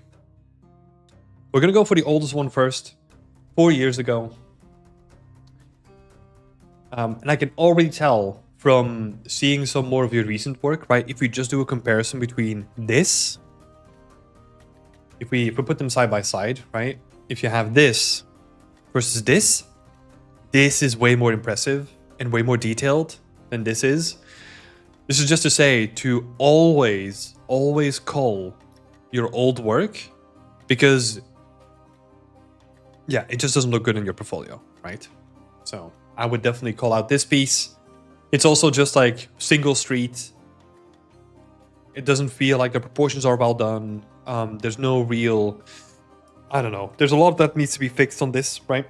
To have that work. It's your first environment as well, so that makes sense. I would not put that on here. It doesn't have a breakdown, you know, so very lackluster when it comes into presentation. Reproduction of a Telecom Italia phone box, which is cool. Again, these are some older pieces, so we're gonna go through them like really quickly. A couple of tips here is I want to have a breakdown, right? Like show me what you have done and how you've done it. That is really important.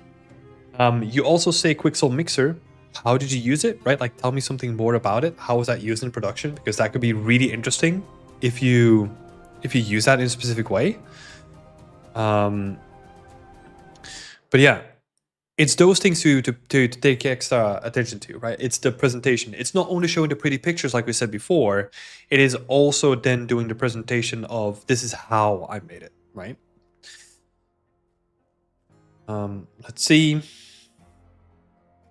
Because this just feels like you spend like a decent amount of time working on this prop. But you know what this feels like? This feels like, okay, I've done all the hard work. I'm just going to put it up on ArtStation and forget about it. That's kind of the feeling that I'm getting now, which is not what you want to have with your portfolio, right? You want people to feel that you've put in the time and the effort into the presentation as well. 4 years ago as well. Some assets like the clothes, except for the socks and the shoes, are from Sketchfab Store or Megascans. Hope you like it. Yeah, this is really cool. Again, there's nothing really for me to latch onto, you know? Like it's a really impressive piece. It tells a story, you know. I can get who is behind this this environment, right?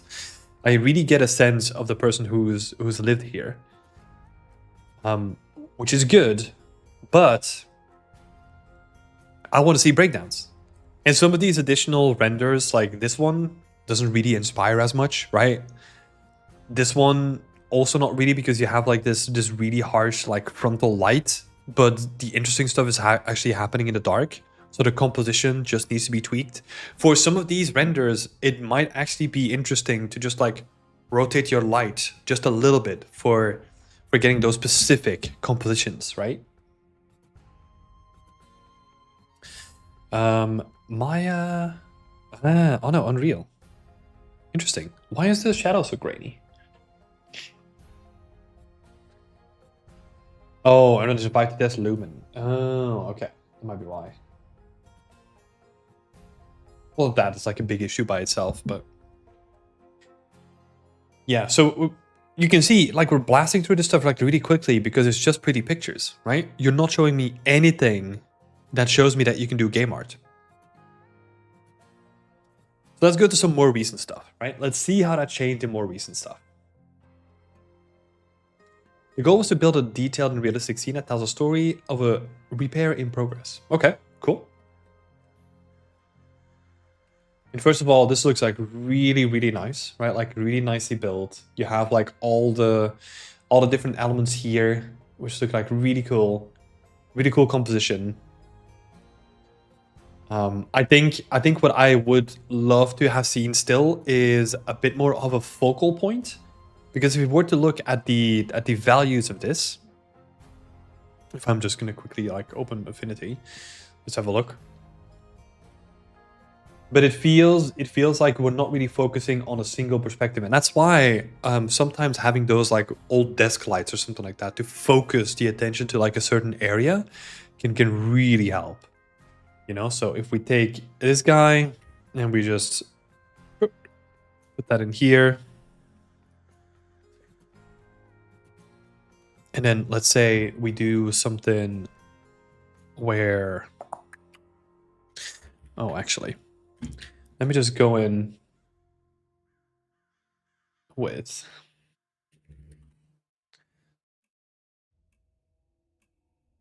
is it doing it again? Oh no, I need to rasterize it first. There we go. Okay.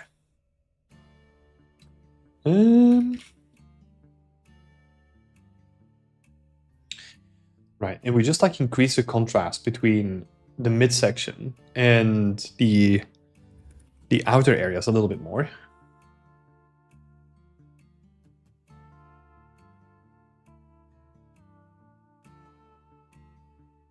We create like a little bit more of a vignette, and then we'll see.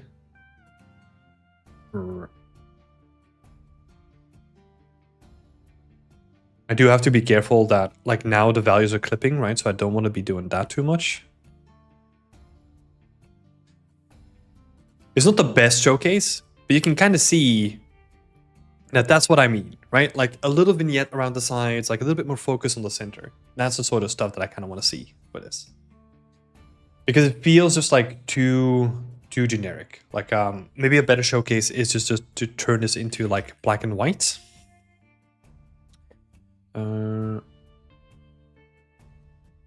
Let's see. Where's it again? Black and white. There we go.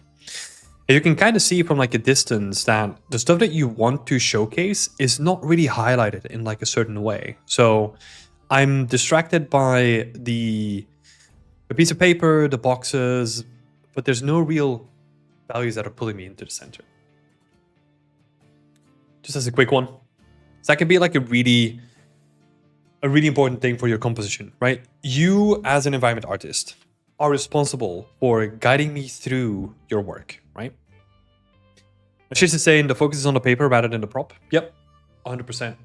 And that's where, you know, like one of those little desk lights just have like, because we can have like a light just floating, right? But like having a desk light there always adds like this little like physicalization of the light, which is really cool. But I think the prop itself looks really, really nice, you know? It is lacking some of the finer attention to detail when it comes to, okay, how are people using this? Like if you have the range slider and you're going to be constantly like rotating the dial, like I'm assuming that the range is not going to be as clearly readable as some of the other stuff that is going to be not in the range of being touched, right? So take those things into account and try to showcase like how something has been used and the logic of it, right? Cool, we're seeing breakdowns. I like this. 2 texture sets. So here's the thing. This is a small tip. I like that you added this here. What would have been better is that it is on the actual image, because now this is so easy to miss because it's meant to be subtle. I would just add that, you know, like squish this to the side a little bit, make a little bit of room, and then have your texture sets here. And then also showcase the texture sets. Because right now you're telling me 2 texture sets of like 2K, which is quite a lot for like a little prop like this. But still, I want to see how you've built this, right? So I like what you're doing here. You got the base color, roughness, metallic, all that kind of stuff, the wireframe. But I still want to be able to see how you've laid out your UVs and how your textures are laid out, right? Especially if you're telling me 2 texture sets, I want to see how you use them and if you made like the most optimal use out of them too.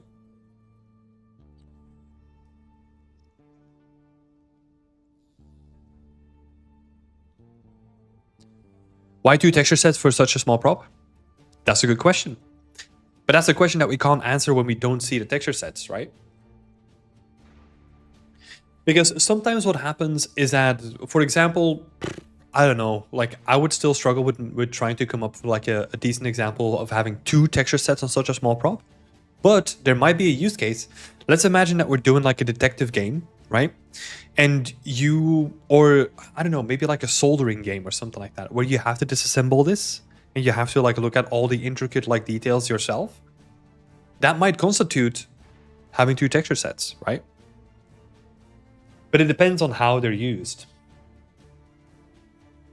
Because, for example, I'm not going to say that this is the case here, right? But if we were to go with Epic Pen and I'm going to do like a little bit of a paint over.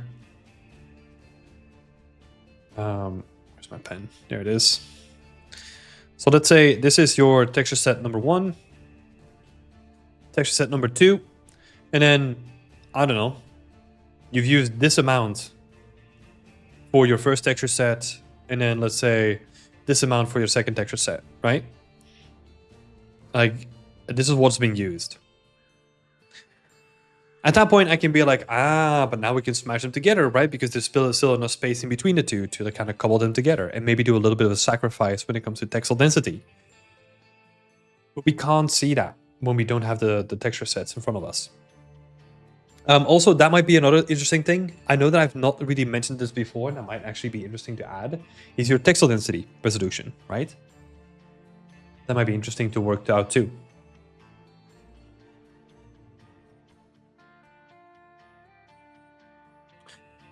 Interesting. So in here, you have a lot of these like, hey, this is a prop. This is what they are as a breakdown, right? In this case, I'm not really a fan of like these GIFs, like really quickly switching things up. This is maybe more of a personal thing, but I'm going to say it anyway. I think it would be like highly, like more interesting to just have a static image where you have the prop like side by side and then maybe have, what I'm thinking is that if you just have this prop displayed like here, and then you have your 2 texture sets here, right? And maybe they take up, I don't know, maybe they take up like the full width. So you have like your 2 textures here, you have your additional information down here or something like that, right? Your poly count and all that kind of stuff. And then this is where you use your props.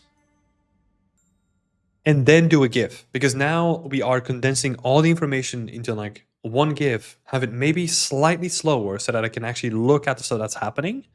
And I think that might be better in terms of having all the information on one presentation rather than trying to split this stuff up. Yeah. This might also be another situation where whenever you're doing a breakdown, I would break down the most interesting thing in your scene and the most complex thing in your scene, right? Because I'll tell you why. If I can see you make this and I think that it looks nice, I also know that you can do a box, you know? Like when I see something like this being done and it's like really well done, then I don't need to see a box or like a screwdriver, right? Because the most complex thing is going to account for all the other things. So in that case, in this case, I would actually say you showcase the hero prop, and then you just have like the other props just in like a nice display on top of the table. And you say, here's all the other props that I made, you know?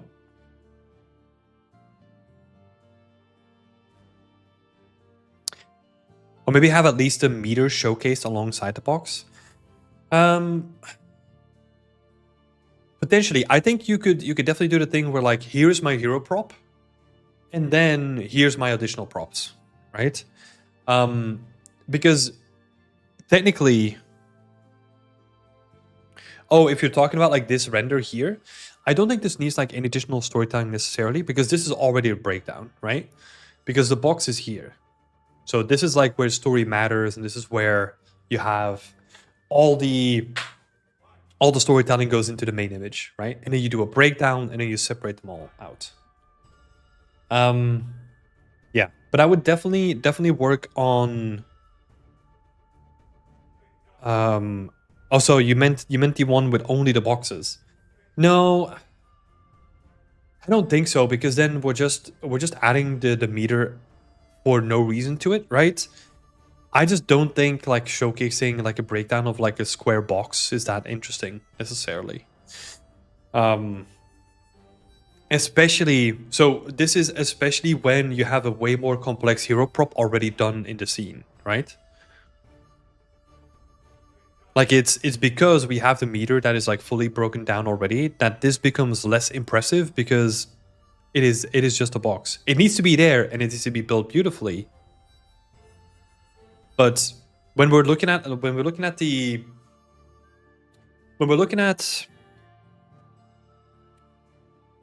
breakdown of your assets, what we are interested in is if you can manage complexity of an asset, and you can manage your UV spacing, and you can manage your topology, and you can what is it?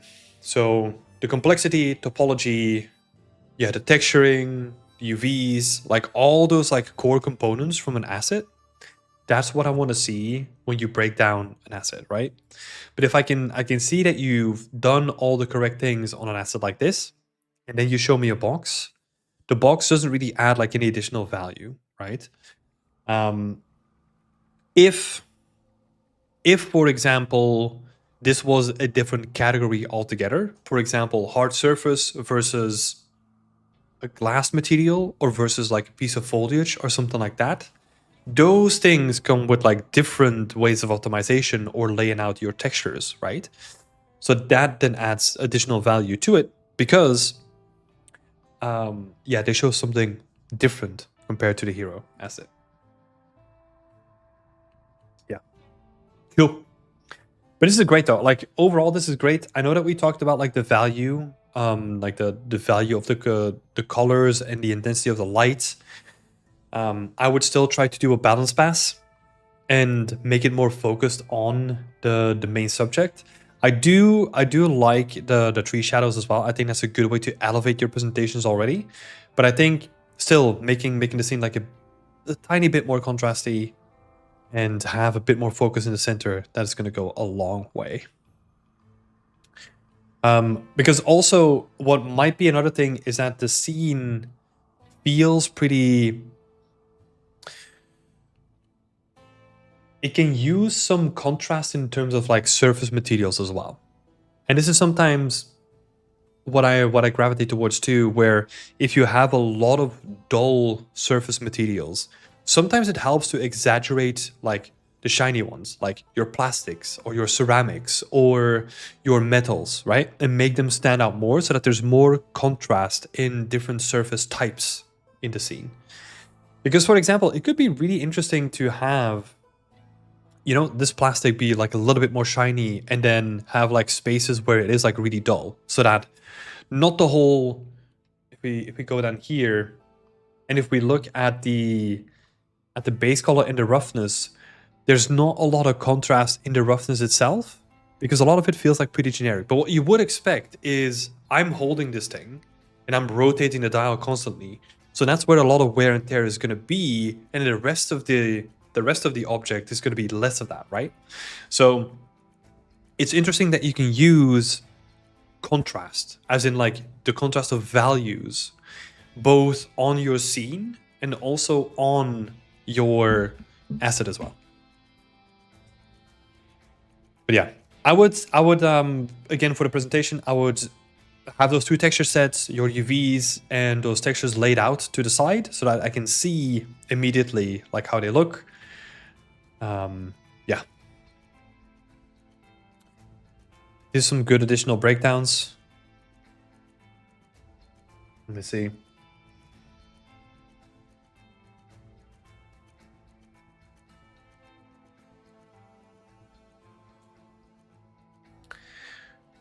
Okay, so here, this is also something interesting, right? You say it's a 2K map for a book, which is a lot, but it includes the other books as well.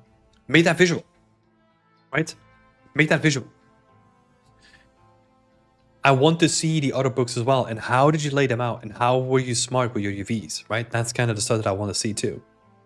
For example, these batteries on a 2K map, that makes no sense to me. So I'm wondering, did you combine them with anything else? Or did you really just go for a 2K map on batteries? Because that then hints to me that there is a lack of understanding of textile density perhaps going on.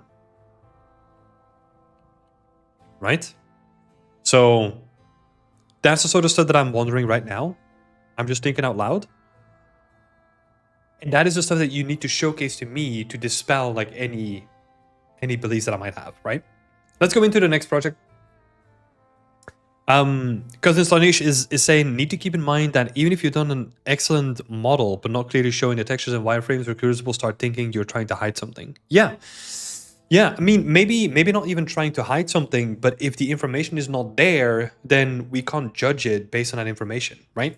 And this is the thing with these portfolio projects, these portfolio reviews that I'm doing, right? I will give you the benefit of the doubt. I will go through and actually look at the entire breakdown, and I will read things thoroughly and all that kind of stuff. I will give you a 100% guarantee that most of the time what is happening on a project like this is this. We'll do it in real time, right? It's like, okay, this is interesting. It's a little bit not well presented. This is cool. Okay, this doesn't make sense. 2K map. Okay, that's weird. Okay, that's done. And I feel like I've gone like way over time already. Sometimes it just comes down to like, oh, this is cool. Next. You know? And then if you don't show like breakdowns and like really keep people's attention, they're just gonna go. They're just gonna go somewhere else. Cool, let's go for the next thing. Swamp Village. Next, it's time to learn trim sheets and second UV workflows. Most of the assets, including damaged wooden structure, docks, and boats, were modeled and textured by me, while some other process materials were sourced from Fab. Cool. I would say... Okay, so here's another thing. When you say some things were sourced from Fab, I want to be, again, I visually want to see what did you make, right? If you say on this overview, you can say, hey, this is all stuff made by me. That's fine, right? But I want to visually immediately be able to tell that is made by you. And that is what I want to see, right? Again, I don't want to have any questions about what is made by you, what is not made by you. Like even a better way to say this or a better way to present this is done by me, and then have another image saying that like this is sourced from Fab. Right? That makes it immediately clear what you've done and what is not yours, right? But let's have a look. Again, I think with this project, it could use more contrast and more of an interesting focus towards like the focal point, right? It's more like everything is kind of just like washed out a little bit, and I think you're doing a good job of like using leading lines and like trying to pull me towards it, right? But I will say, oh shit, I still have it up here. So if let's say this is a focal point, right? This leading line, dunk, bye-bye, I'm gone. And it's very subtle, but you might have to just like open this up here and just point more towards like that building. Right? And even if you have a building up here, which you just added for filler, can we do something where like the roof is like partially collapsed and it is like pointing you towards like that building, right? And then again, with these kind of structures, like maybe they've like fallen over, and like this curve kind of takes you in, right? Instead of just being like straight up, think about like how do you add like angles. And this honestly, it adds to the belief that this is like a swamp, right? Because now we can really play with the angles of this while also being in support of your focal point, right? So now we're moving everything to the focal point. I would also say there's a little bit of an open area here. What can we do against it, right? What can we do to like hide that up? Like maybe there's like, I don't know, like a bigger bush or something in the foreground here that is blocking me from being so distracted.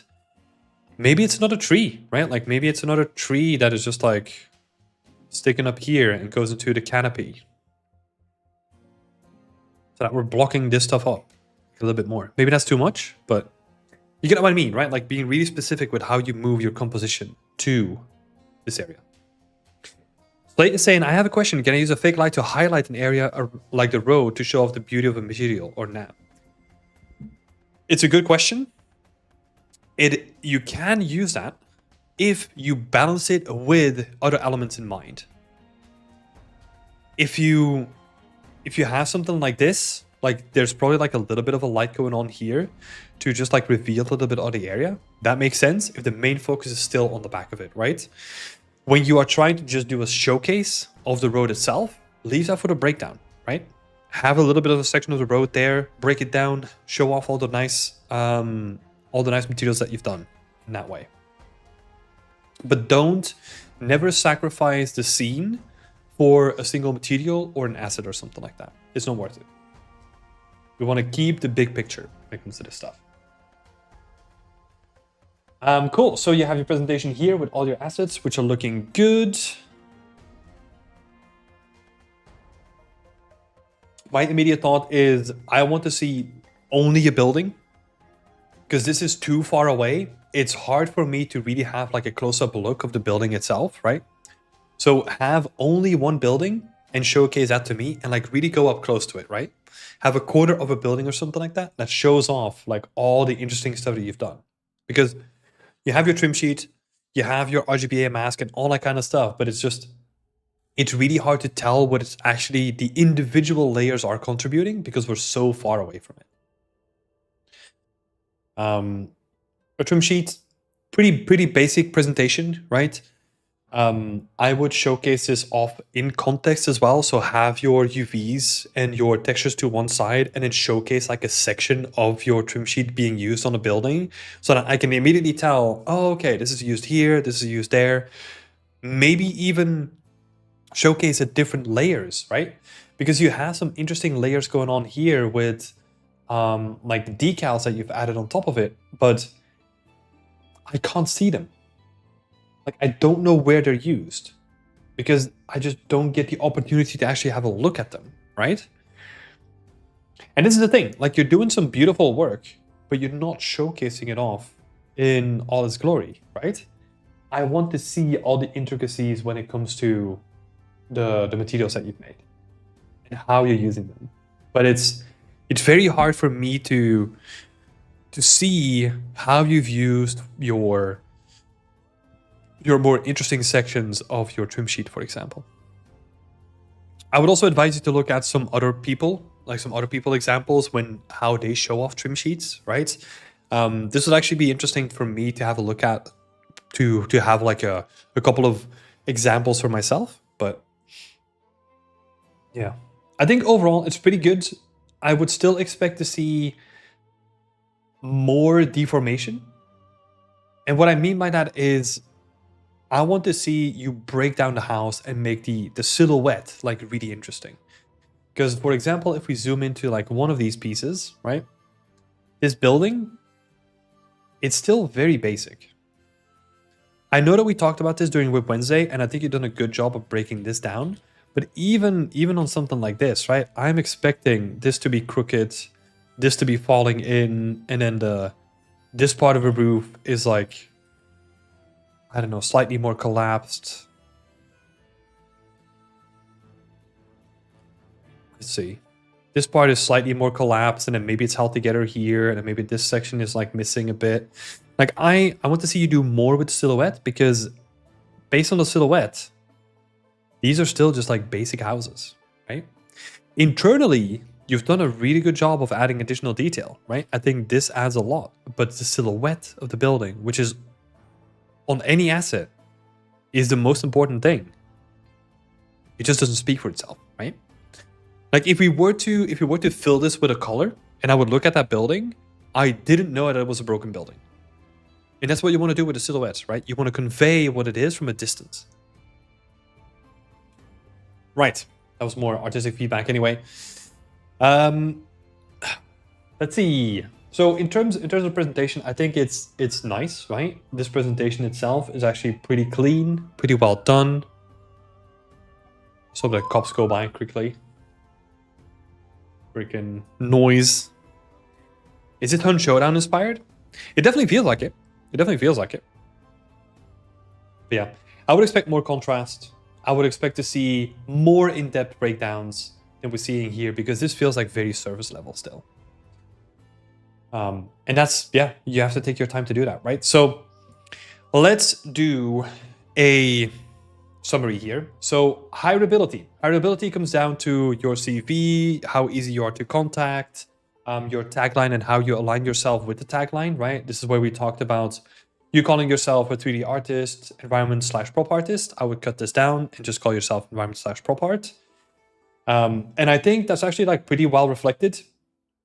Maybe hireability is the wrong word here, but yeah, I need to think about that, because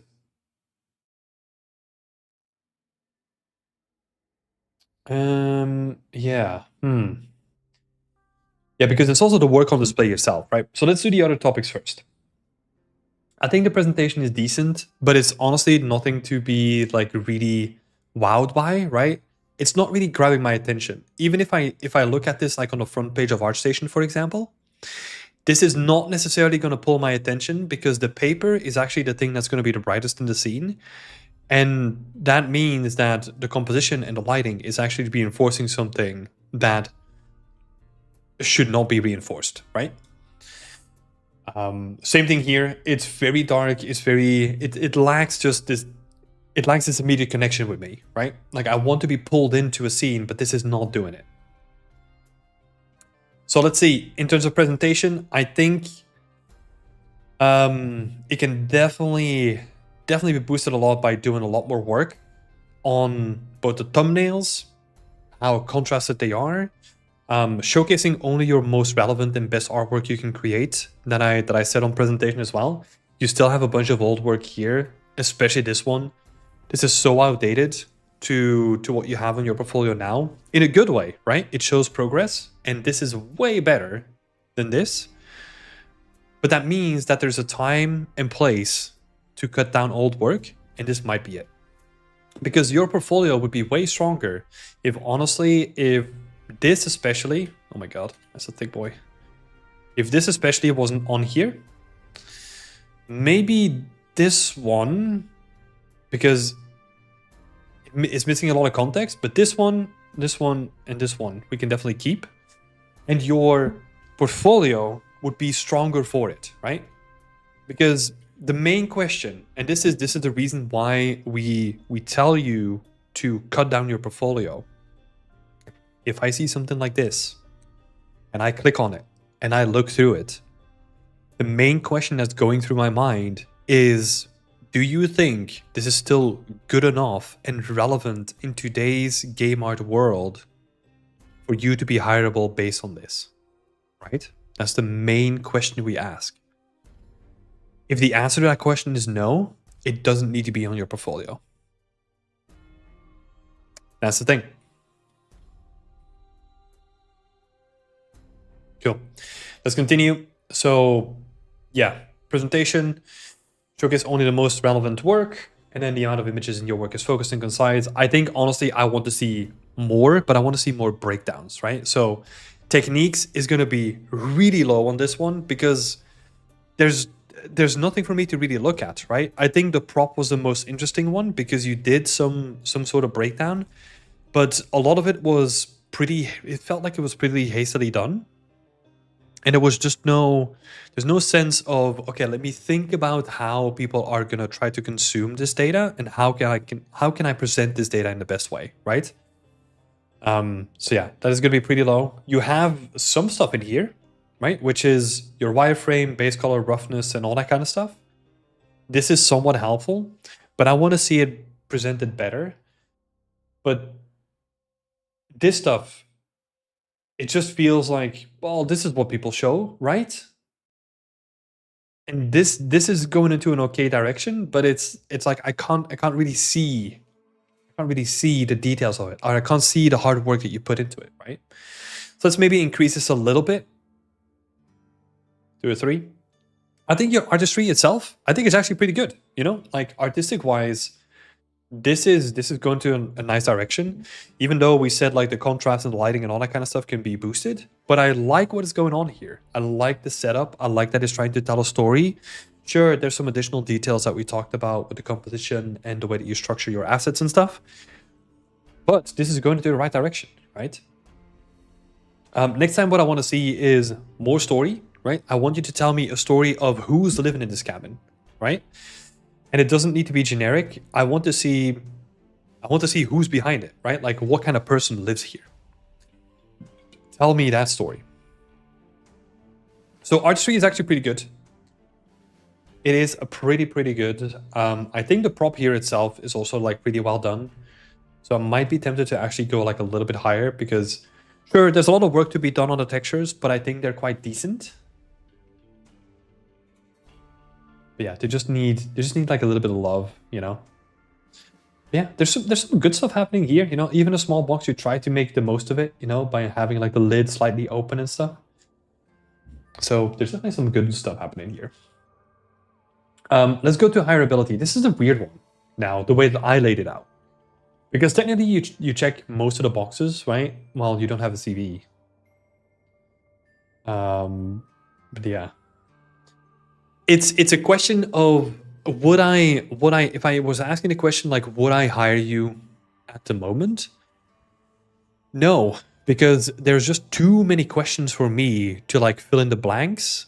And to be honest, like a company is never going to go through that effort, you know? They're not going to be like, hey, do you have like additional breakdowns that you could show? That would be really helpful for us. They're not going to do that. They're just going to flat out like not ever let you know that, right? So a lot of this stuff happens in the dark that you don't know about. But currently, I would say your higher ability is on the lower end, even though you have aligned yourself good with your tagline, which is great. I love that kind of focus. And you are easy to contact, right? You have some of the stuff laid out. You're missing a CV, which is probably the biggest thing here. Yeah. So cool. Let's keep it at that. Maybe take this down just a little bit. I need to get some consistency in that now thinking about it. Okay, there's one thing that we didn't talk about. Your goals are Ninja Theory and Guerrilla Games, right? Looking at what they do, well, to start out with, Ninja Theory is making vastly different things than Guerrilla Games is doing, right? If you think about Guerrilla Games, what is the first thing that comes to mind, right? If you think about like the Horizon Zero Dawn, like games, vibrancy, brightness, you know? That is completely opposite of what you're trying to make, right? So if you are trying to go for Guerrilla, that is sort of the thing that you need to lean into more, right? You've got some of the hard surface design skills, you know, with the prop, but when you want to get a job at Guerrilla Games, for example, you need to take that up to the next level. Think the complexity of some of their robots, right? How intricate they are like designed. That is more the direction that you want to push in. When it comes to Ninja Theory, you are probably going to have to look into some photo scanning, right? And go for like hyper realistic. That is probably what you want to do when you want to aim for Ninja Theory. And that comes down to, especially the texturing, right? If we look at your work again, how do we take that to the next level when it comes to a prop that could get you the job at Ninja Theory, right?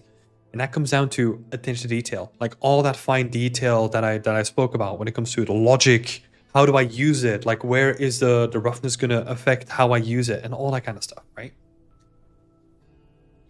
Are you also looking for little damage and small details in the artistry?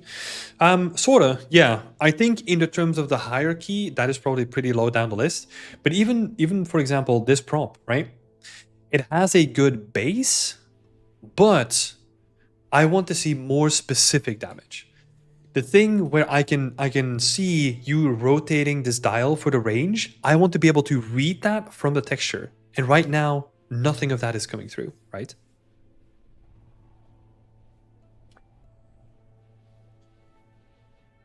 Hello, Marius. Hi, are these portfolio reviews included in the community tier of the subscription? Yes, they are. They are indeed. And Ashish is asking a question, how important are a cover letter in compared CV compared to a good portfolio? Well, so a cover letter, that depends on what region, right? I don't really know that much about cover letters. It's more, to me, a cover letter is more just in case of, right? If you're doing an application, then you write up a cover letter. But a CV, you always need to have that available. Because if I am looking for your portfolio and I want to save your CV because, hey, I think you're interesting, I'm going to save your CV, send that to the hiring manager and let them contact you, right? That is just really nice to have, you know? It just immediately has all the information about you that I can send to someone else, right? In the documentation that you send up yourself. So that's super, super important. A cover letter, maybe less so. That's more in case of. Okay, Andrea, let's have a look.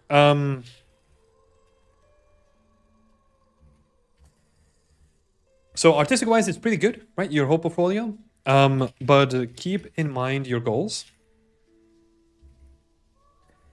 and what games they make, right? Hello, Arvid, lurking in the background. That's awesome. Good to have you here. The biggest thing that is missing detailed breakdowns. Have a look at our previous portfolio reviews to know what a detailed breakdown looks like, right? We talk about that every time. Get those breakdowns in, show me game art, be nerdy about it, right? Show me the detailed stuff. But you're missing detailed breakdowns. You need to remove older work.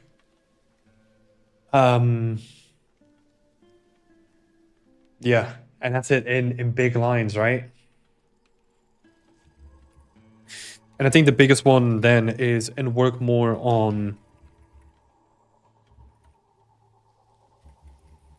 colors and values and especially contrast to make your environments more exciting or your artwork.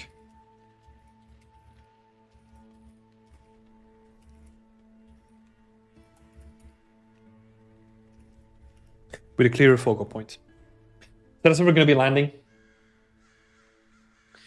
I think. Cool. Thank you, Andrea. And then for the next person, we are going to go into Naman Bis portfolio. So the goals are Spherasoft and Keyword Studios. Spherasoft is an outsourcing studio or CodeF studio, and Keywords, they're huge. So that is like broad, right?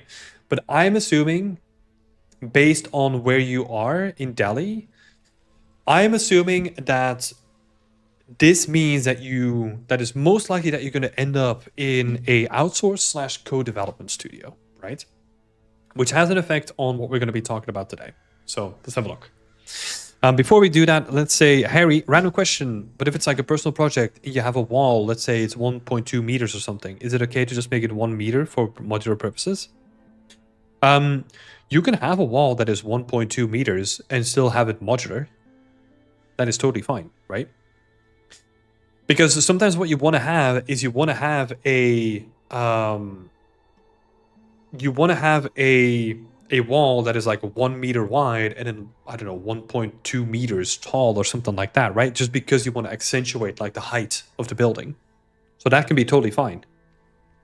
It just depends on how you're going to then build a kit that works around that, you know. Craney is saying thanks, man. Is that you, Andrea? Is that you? Sounds like I'm shouting in like a dark room or something like that. Is that you? Who's there?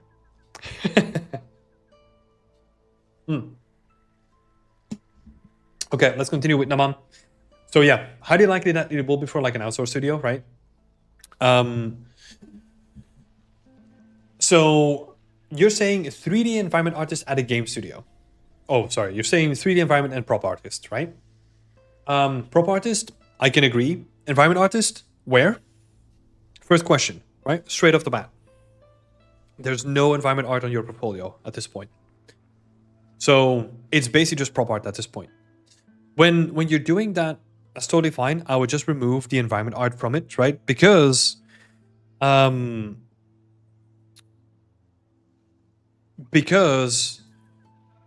is what you show, right? If you show me props, but you call yourself a character artist, like, does it even matter? Because your visuals and what you call yourself, they need to be in line, right? Because if there's a discrepancy between the two, I don't care. I'm going to trust the visuals over what you say. Does that make sense? And that's also why this is probably going to be the first thing that we're going to be looking into. There's a character on here. Nothing bad with a character. I would say split it off into a different folder and call it character art, right? If you are sending me a prop artist portfolio, but it has a character into it, I think a lot of studios are then going to be like, wait, does this guy even know like what the difference is? Weird, you know? You will want to remove any sort of friction, any sort of questioning from your portfolio if possible, right? Let's go to the about page first. So I know that I kind of jumped into this immediately, but you're saying I'm an environment and prop artist with a focus on producing high quality and innovative work, particularly in the realms of environment and prop art. I'm enthusiastic about collaborating and seeking new creative opportunities. Okay, feels very AI driven, you know? I don't know if it is or not, but I want to be able to read who you are as a person and what you bring to the table specifically. Because I can tell you that everyone's doing the same thing. Like, everyone is trying to be innovative in their work and they want to produce high quality stuff, right? This is just like generic little fluff here. Trying to make it more personal, trying to make it more you, right? Like, what makes you unique compared to other people on the market. Right, let's have a look at the about page first.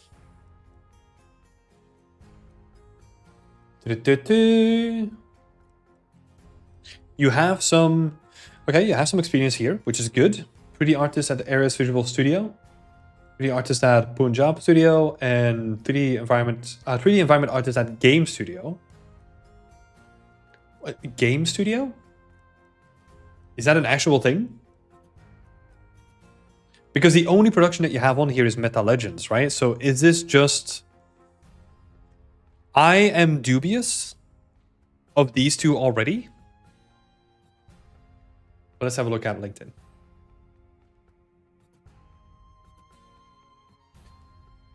Game Studio doesn't have a link. Punjab Studio doesn't have a link either. So the only thing that I can really trust from your professional experience at this point is Ares Studios, right? So that means that either these are just like things that you made yourself or things that... Oh, we should be back. Oh, it was a little cut out there. So, where was I? I was saying that this makes it really hard to verify if you have any actual professional experience or not, right? Because this could just be like a random name that doesn't have like an actual production next to it, right? Just want to call that out. Let's see. You do have your portfolio here, which is good. You have your contact information. You even have your phone on here, which is personally not a thing that I love to do, but it's public anyway. So I don't know. I don't really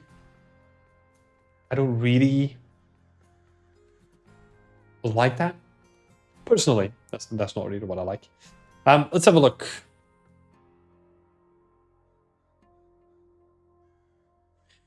Let's see.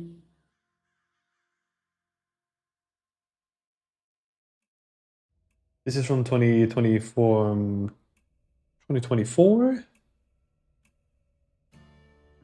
Okay, this is good. You do have some recommendations here. Right, that will definitely help. Let's have a look. So let's go back to the portfolio. So yeah, no CV. Make it super simple. Like have a CV here, you know? Like, come on. Make it super simple for me to just click on all your experience and not having to go to anywhere else, right? It's also it's also handy for me to be able to carry it along with me, right? But let's have a look. So the character we already spoke about, we're gonna skip that, and then we're gonna see. We're gonna have a look at this gun here. Presentation is pretty good. I like what's happening. You've taken a little bit of extra care on the presentation. I think overall this is looking pretty good. I like what I'm seeing. The breakdown itself could use a little bit more love. You know, I can see the wireframe, but I can barely see it. You know. So I would honestly, if you just take this and then just do the same render with your wireframe as well, I think that is going to be pretty interesting to look at, right? Because right now it's super difficult to see, and especially with some of these like additional texture maps, taking this render and just making it into like your breakdown presentation could be so good.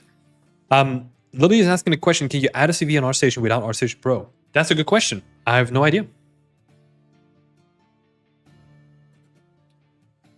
Grady is asking, do you think the quantity of the portfolio matters much? Quantity sucks. You don't focus on quantity. You want to focus on quality. A portfolio with one really high quality thing is can get you hired, whereas a portfolio with like 10 shitty things is not going to get you anything done. You know? Focus on quality over quantity. That's always what you want to do. Always.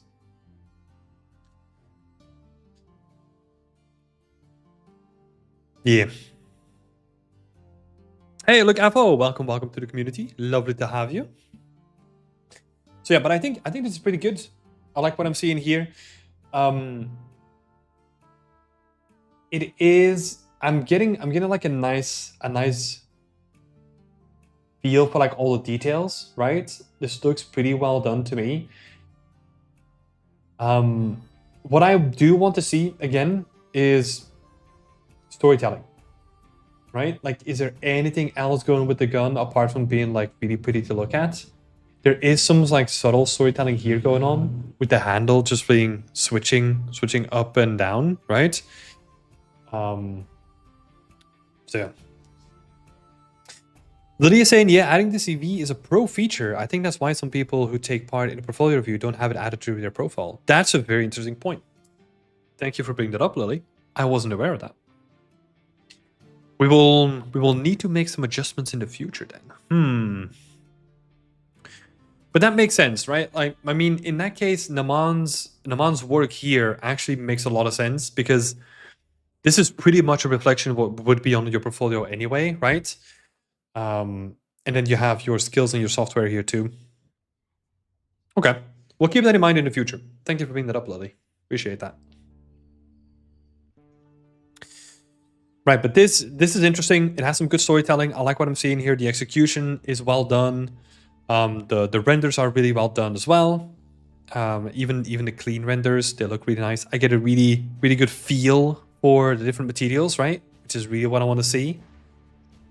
The only thing that I would complain about is the breakdown, right? I want to see more. I want to see you break down this weapon in all its glory, and then I can really read well what the breakdown is, right? Portfolio reviews are pay to win. Yeah. Oh my god. Let's add some loot boxes to the whole thing too, right? Okay. Next piece here.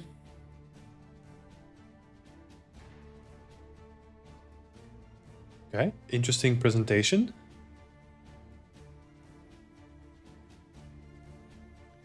I do like the presentation. I just don't know if I would start off with like a moving thing like that.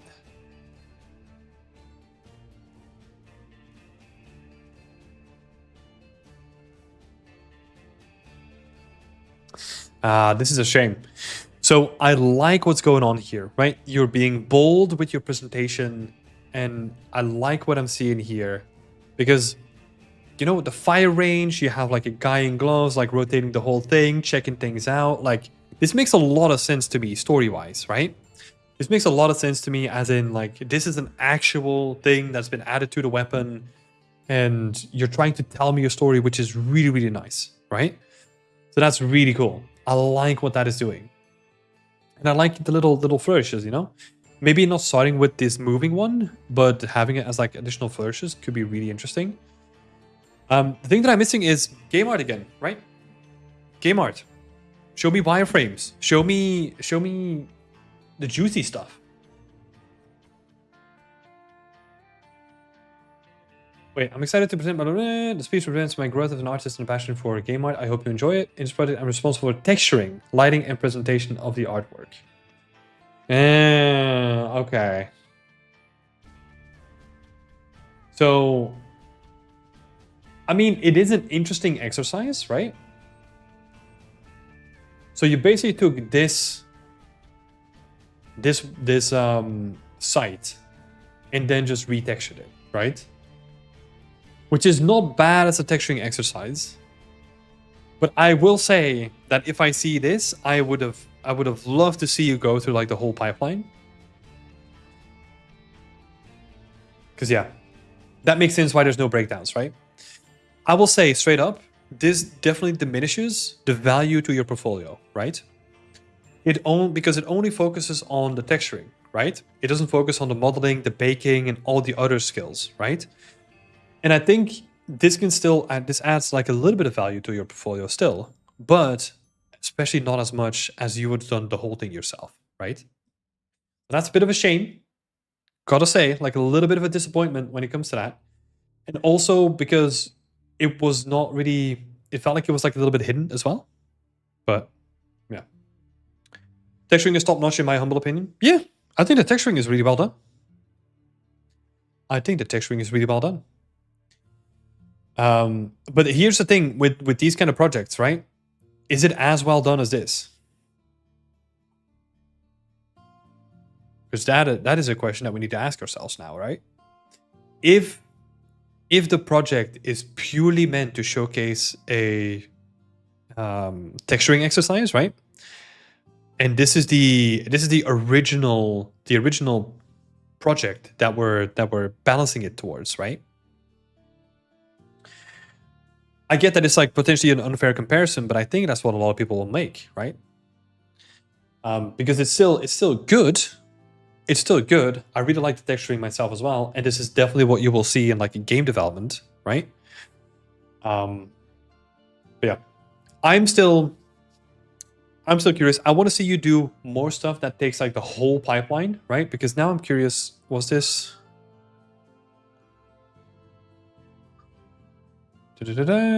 I'm guessing that you made this yourself. It looks like it. Yeah, Blender, Maya, all that kind of stuff. Yeah, that's good. But that's good, right? I think what I would want to see in the future is that this becomes less of a focus, right? You'll remove this from your portfolio just because it doesn't add as much as like a full development like this does, right? But that's more for the future, right? We can worry about that later. And I would then move this into like a different category if you can, just to clean these things up. So basically what we're looking at is currently all of our eggs are in this one basket. I think the texturing is pretty generic. Yeah, compared to this, right? Where you have like all the intricate details around the stickers and all that kind of stuff. Yeah, it is good, but it is not great, right? And I think if you want to have a project that is purely focused on texturing, where you download the asset and all that kind of stuff, it needs to be great, not good, right? So yeah, I'm trying to be very picky with my choice of words here, but I do agree. Maybe that's a better way to explain it. So yeah, currently that means that all your eggs are in one basket when it comes to this single project, right? And if you think about your hireability, that is not what I want to. I don't want to hire you based on like a single project usually, right? Or this project needs to be so good that it's like an insta hire. And again, this is great. This is good, but not great, right? Because what I'm lacking here is the complexity, right? Like, how can you do a more complex prop? How do you do more intricate detailed texturing? How do you get, how do you get to the next stage, right? That's what I want to see. So let's have a look in terms of like hireability. It is difficult because you're putting your eggs in one basket, right? So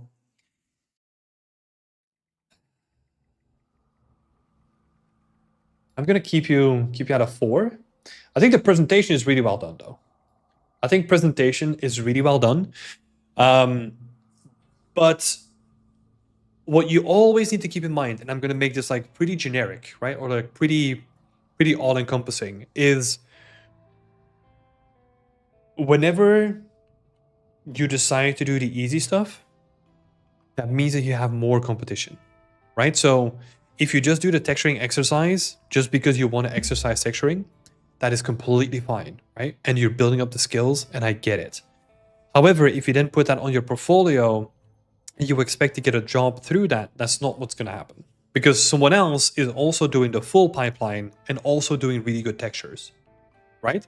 So that's how I always look at things, where companies will hire for you to solve the difficult creative tasks, right? So presentation was overall pretty good. I would say techniques are, again, we can only base it on this single screenshot, right? So I don't know, techniques are a little bit lackluster. Artistry is difficult to gauge, right?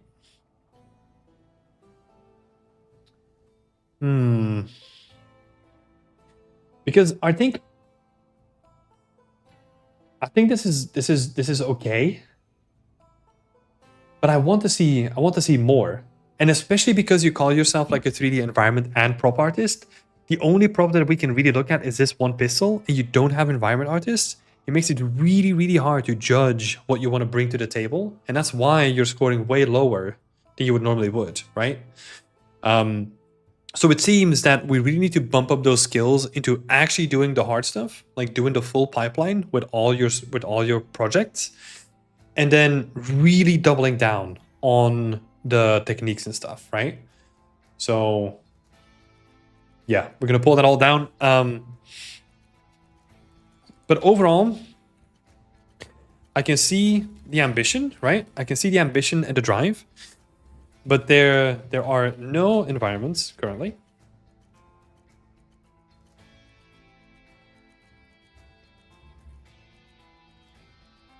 For an environment artist, which sucks, right? Like, I mean, you call yourself one thing, but then there's no visual proof, which just sucks. Like, that makes you like not even hireable in that category, right? And then for the category that you are wanting to be hireable for, you only have like one prop. All your eggs are currently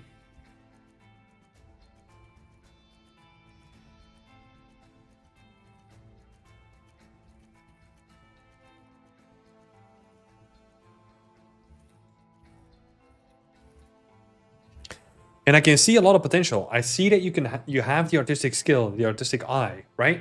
But it's just because I can only judge it based on that one single element, that you lose so many points, honestly.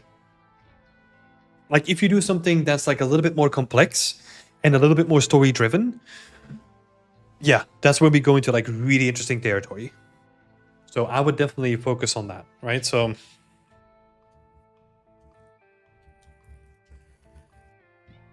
I should actually make this these comments. I should actually make it into a list of things that I want to see in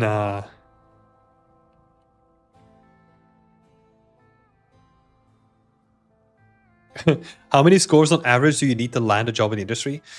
It's not about my scores, honestly. My scores are just like an indication of where I want to see you go in the future, right? But my scores have nothing to do with you actually getting a job in the industry, because that depends on your portfolio, right? But also who you are as a person, where you live, if you have like any studios that are open, if companies are willing to hire you. So yeah.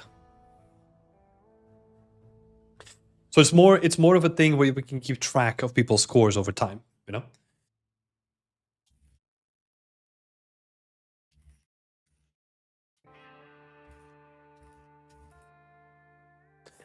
So yeah, focus more on complex assets or more story-driven projects for future success. You know, that's what I want to, because you have the artistic eye, you know what you're doing, the presentations are good, but we need to have like good artistry and good techniques behind it as well, you know? Because there's especially more to becoming an environment artist and making good props. I want to see trim sheets, second UV masks, like modular kits, like all that kind of juicy stuff that I want to see, right? And none of that is available. So, yeah. I think your presentation is making up for the lacking scores of like in the other categories. Yeah. Good stuff, Naman. Good stuff.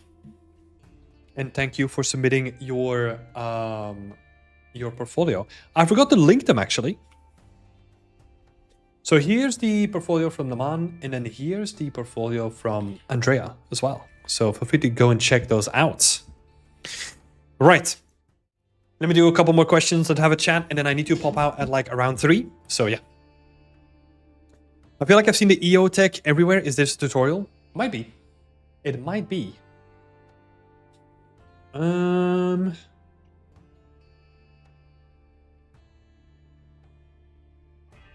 I mean, it is available with like source files and everything from like the original person who was posting it, right? This might actually be a thing. Yeah. Let's see. Because I don't think it is a tutorial. It might just be the source files that people are using and then making their own thing with, right? All right, let's do some more questions. First question is from Artistry Singh. Will you review my portfolio as well? If you want your portfolio reviewed, feel free to sign up to our community. Even the base tier has like portfolio reviews included in it. So you can get portfolio reviews, weekly work in progress feedback. You can get like a 250-page PDF, all that kind of stuff. There's a bunch of value that we give you when you become a community member. So that's like really appreciated. Because we have a list of people that we still need to check in the near future as well. Presentation is pretty cool. Yeah, I agree. Let's see, there was another question from Craney. Most modern weapon models in all these action games are all based on real-life counterparts. Do we get copyrighted for implementing it into our portfolio or projects? In general, you don't really get copyright stricken for stuff that is non-commercial, right? If you want to have commercial stuff on your portfolio and if you want to sell a weapon, that's when it gets really tricky, because then you will get copyright slammed by these companies. Because even in a lot of these modern AAA games, they either have a deal with the actual gun manufacturer or they change them just enough so that they don't look like the original thing, so that they don't get sued, right? So there's like a whole legal process that goes into the whole thing behind it. Harry is saying, I'm a junior, so probably not my place to say, but I noticed a lot of renders are showcasing done in Marmoset rather than a game engine. Yeah, I think that is because Marmoset is just like way nicer to set up out of the box, right? And in general, if you can set it up in Marmoset, it's also real time, right? So that's usually where you see like a lot of presentations for props being done.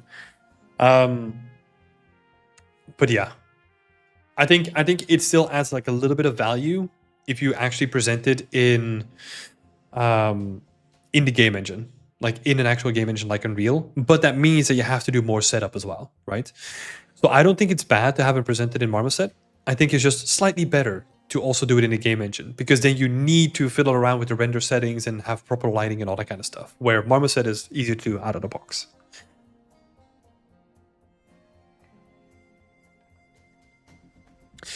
Not gonna lie, I feel like 1 or 2 effortful portfolio pieces that were posted in 10 plus months doesn't inspire confidence that you're a passionate artist that loves making stuff, even if that's not true.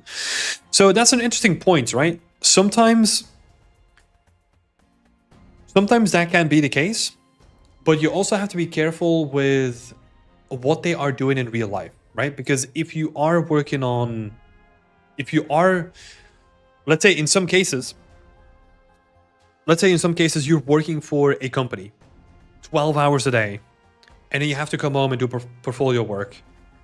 That's tough, right? And then I'll throw like another spanner in the ring. You might be working 12 hours a day on a project for multiple years, for it to then be cancelled, and you can't show anything. That's also a reality of this industry too. So I get what you're saying, and there's a part of me that agrees, but it's kind of heavily depends on what the person is doing, right? So, but in general, what is still right, if I'm not convinced by the quality that's on your portfolio, you will never get a chance for me to actually talk to you about the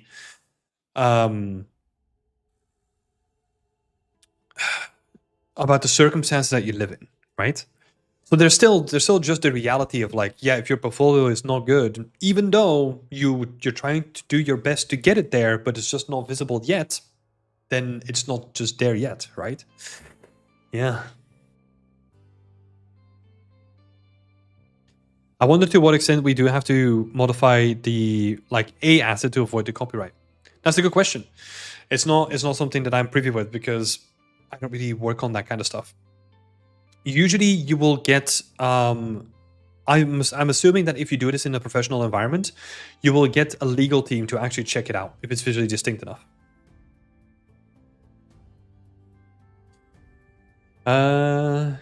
To be fair, a lot of people just do a holo site. I see that a lot on ArtStation. Yeah, I think so. And this is also a good thing, right? If you see a lot of people doing X, in this case, a holo site, maybe try to do something different, right? Or try to do something more complex. Stand out from the market, right?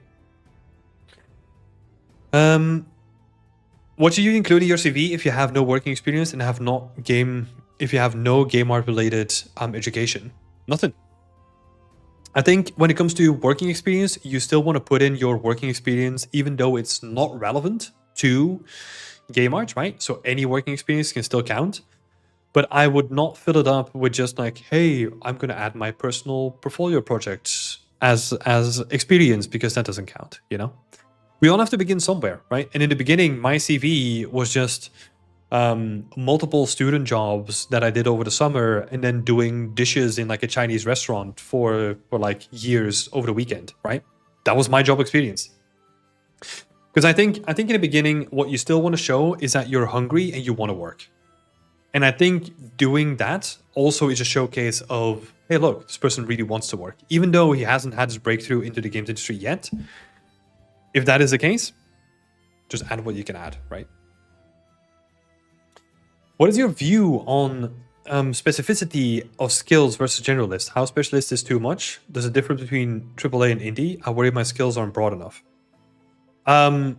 So from knowing your work, Charlie, I think the work that you're doing is already way broader than the expectation of AAA, right? When it comes to, I say this all the time, right? When you want to build up your skills, you want to have a T-shaped personality, especially for AAA. What does that mean? One skill that is really the showcase for what you want to bring to the table, right? Like for me, that was always like, hey, I want to work on environments. I don't care about assets. Like I want to do this stuff. So with the intention of my individual work is going to suffer, but I'm really good at composition. I'm really good at telling a visual story, right? That's what I prided myself on. And that was my like highest skill into my skill set. And then, yeah, sure, I could do a little bit of asset modeling. I could do a little bit of foliage. I could do all that stuff. But yeah, I think commenting on staying in the industry would be a good thing. It's super hard to get into it, but maintaining it is another beast. Oh yeah. doing this stuff and then giving back to the community and then also doing your personal work and then doing all this other stuff on top of it. It's fucking it is ruthless, because to a certain degree, especially these last couple of years, you can tell that the industry, God, sometimes it just doesn't give a fuck, like bluntly said, it will just not give a fuck. And if you're then in a position, okay, here's an example, right? If you're in a development and you realize that the outside is becoming riskier and riskier, right? Like other companies are letting go, blah blah blah blah, and you see some of the signs happening in your studio, that is usually already the sign that it's too late. What I've always believed in, and this is difficult to do, you always want to keep some sort of personal project spinning up. I have my medieval project, right? This is a project that I did on stream and it is in a good place. I can use that to get my next job. I use that to get my current job. That is not visible on my portfolio, but it is there because I know that if I want to post it on my portfolio, I need to do some more, but I know that I have it like in the back of my head, right? And that's just a reality, right? So then the question is like, okay, how do I, as an individual inside of this industry, maintain relevancy when sometimes that relevancy cannot come from the actual work that you do in 8 hours a day? And for some people, that's really tough. I mean, for everyone, that's really tough. It's not for some people. Did you show your kids built out an engine? Yes. You want to show, if you're building a modular kit, you want to showcase a full modular kit and then the broken down modular kit next to it so that I can immediately see, okay, this is made with this. Awesome. Context is all that matters, right?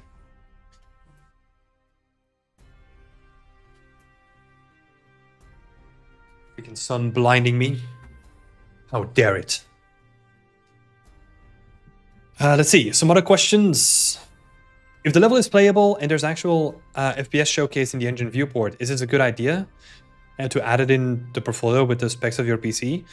Not really. I don't think there's too much relevancy there because having your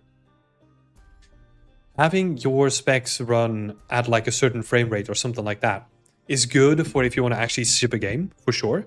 But for your personal work, it's not irrelevant. Like, it's irrelevant to me because there is so much more to it, right?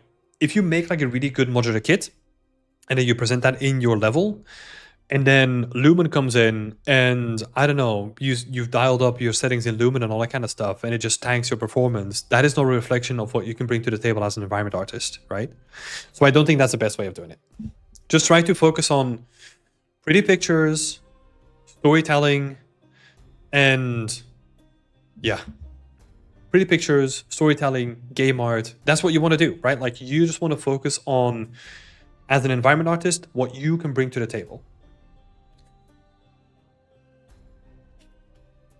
Dodo Dark is saying, I'm a first-year student and I haven't picked an art style yet. Which art style are most in demand for hiring in recent years and which are worth investing time in? So that's a great question, Dodo.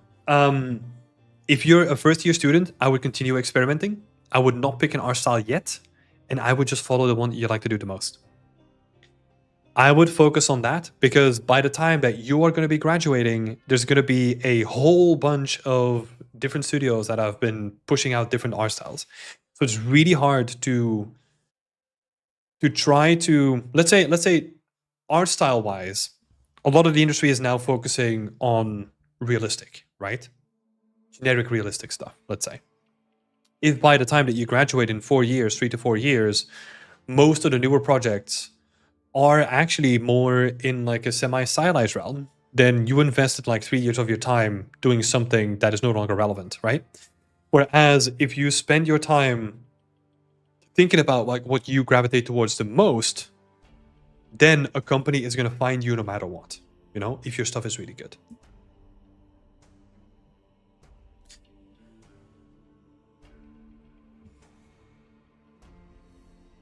It becomes even harder if you're on a contract and leaving a studio. Finding something new now is hard. Oh yeah, Jack, you don't have to tell me about that.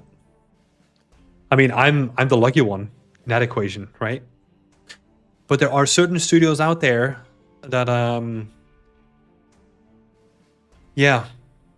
that are less favorable with their use of contracts. Let me just say that. And that's also because the industry is in this weird phase where like free money is dead, right? Like we've had free money like 5 years ago. Free money is gone. It doesn't exist anymore. And I think we're going into this new phase of AAA developers where it's like there was always a new thing to grow into and to like make sure that we got enough capital coming in by just making the games, right? I think that's done. And now it becomes more about like, okay, how can we go through like a round of optimization and become like leaner and also more optimized and when it comes to making games in shorter timelines with lesser budgets and all that kind of stuff too, right? And that is the business angle, right? And we're currently the suckers from it, right? It's like a very, very direct way of saying it. But here's the thing, right? Like I say this like pretty cotton dry because I still believe that independence is at the core of it all, right? If you and this again, this is not easy, right? This is hard. If you can build up something that you truly own on the side, if you can, I don't know, build asset packs or like find the thing that you're really good in, try to build some sort of like business structure around it, that is going to be immensely more satisfying than trying to pivot, go work for the next company until like the next cycle comes around and then you're on your ass again, right? Because I do believe that this is in cycles though. So yeah, I don't know. I'll still, yeah, there's one moment. Hold on, let me just send a second. Let me just send a quick message.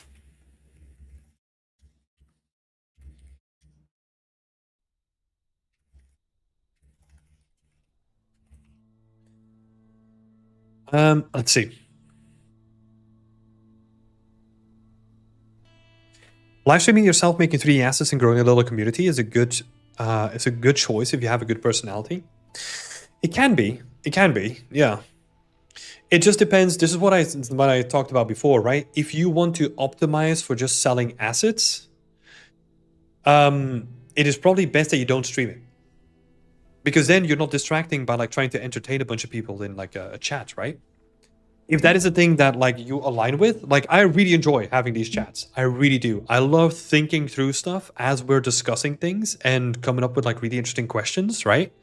I really, really, really do enjoy this. And that's why I usually lose track when we do this kind of stuff, right? But yeah, you have to have the personality for it. And I think it's interesting to recognize what, yeah, exactly. It's like it's minus 300% productivity, 100%. It's you got to recognize that is the thing that you're doing, and the audience that you're cultivating on your live stream are not going to be the people that are going to be buying your 3D asset packs. They're different, right? So you're cultivating two different audiences, and I think it's best if you want to make 3D assets, for example, right? You then say, hey, look, I'm going to sell them on Fab. I am potentially going to invest that time into making like more 3D assets, and then potentially going to like a Gamescom or something like that and try to pitch your assets to like different companies and try to go for more of a B2B relationship, right? A business to business relationship. Because I think that's where the market is. And if you can sell, think about it like this, right? If you have like a really good modular kit that is both flexible, flexible in terms of like use and adaptability for a production cycle. You can just go to a company and you say like, hey, look, I have this really amazing modular kit. I know that you're working on this type of game. I know that you need like a wooden modular kit for this. I want you to buy it from me for like 5,000, 10,000, let's say. This might sound like freaking ridiculous, right? It sounds horrendous, like in terms of like the amount, because they, to a certain degree, like you're competing with what's on Fab already, right? But if your stuff is better and you are there as a contact person and you're selling it to them at that price, they are still being way more efficient because now they don't need to hire an artist to do it, right? And if you think about the expenses of hiring like an artist to do it, that's the thing, right? So it's that was like one example, right? But you can probably, if you're smart about it, you can find interesting areas where you can find like an area that is underexplored, and it becomes your niche.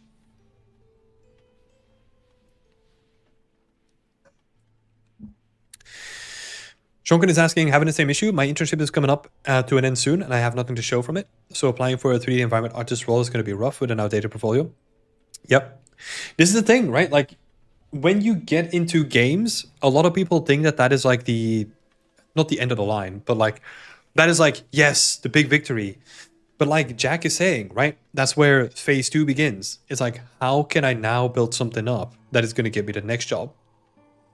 And if you thought that like your grind was tough when like you were a student at uni, oh boy, yeah. It is relentless when you have a full-time job and potentially other responsibilities outside of it too. It is not easy. Like it's hard. But here's the thing, right? Like I don't want to scare you away. That is not my job here. I think there's still so much opportunity here. So much opportunity. And I think with the internet in the way that it is now, right? With like Patreon and other like marketplaces, there's so much opportunity that is still like unexplored. So I would look at those things. But again, it's not going to help you now if you're looking for like a next job in like the next month, right? You have to be able to then say, hey, look, I know that I just got my job. Take like a couple of weeks to really get acclimatized to the job, and then get back onto the grind. Do more stuff on the side, you know? That's the way it is. Hey, Matthew. Good to see you, buddy. Happy to have you here. Being an adult is so fun. Oh, yeah, dude. Oh, yeah. There's a part of me, honestly, that actually really enjoys it. You know, it is chaotic, like running your own business and then doing like contracts on the side. And keep in mind, like I've been running Beyond Extend for like, what is it, like seven years now, through multiple ship titles and through multiple like in like country moves and all that kind of stuff. You know, it is not easy. I can tell you that it is not easy to keep doing it, but it is worth it. It is worth it in the end. Because you get to have something that's truly your own, you know? Okay, we'll answer one last question and then I'll have to head out because I do have a meeting. So the last question is, do you really think dev cycles can be shortened? It seems like cycles are slower because it leads to a lot of back and forth, are indecisive, and a lot of trend chasing rather than devs being too slow. So here's the thing, right? So I think there is a lot of inefficiency in the industry at large. That is the first thing that I'll say. There is a lot of inefficiency that I've seen. But it is also really tough to make a creative product because a creative product doesn't really have like a dependable like timeline, right? And especially if we go to like really ambitious projects, it is really hard to imagine how much stuff needs to get done, right? Because especially if you're on the forefront of things, right? But especially when you look at like AAA, man, there's so many different things that I could be talking about there. And I really have an issue with like trying to condense this in my head.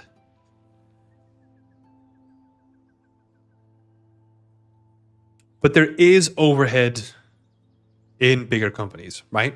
for sure. You cannot have like multiple thousands of people working on a single project and there not being waste. That just doesn't work. Because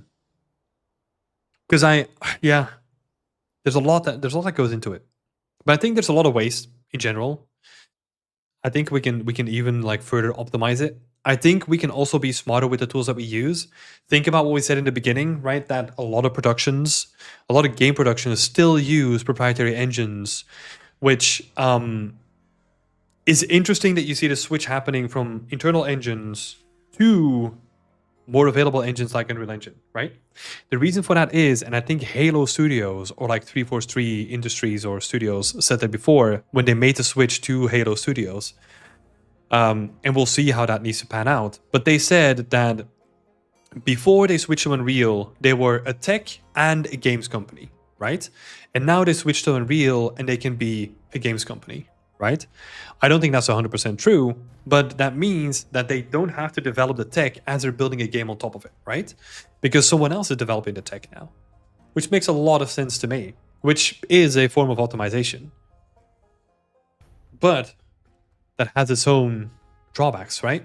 Like how do you then get rid of like the Unreal Engine look, and how do you make it distinct, and how you translate like all the old school animations from like old school Halo to like new Halo? Like it's not easy. It's not easy. But yeah, do I really think that dev times can be shortened? Yeah, I think so. I think so.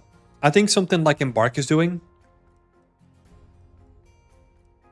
is interesting, but there's always going to be a certain minimal amount of time that you need to make a AAA project, you know?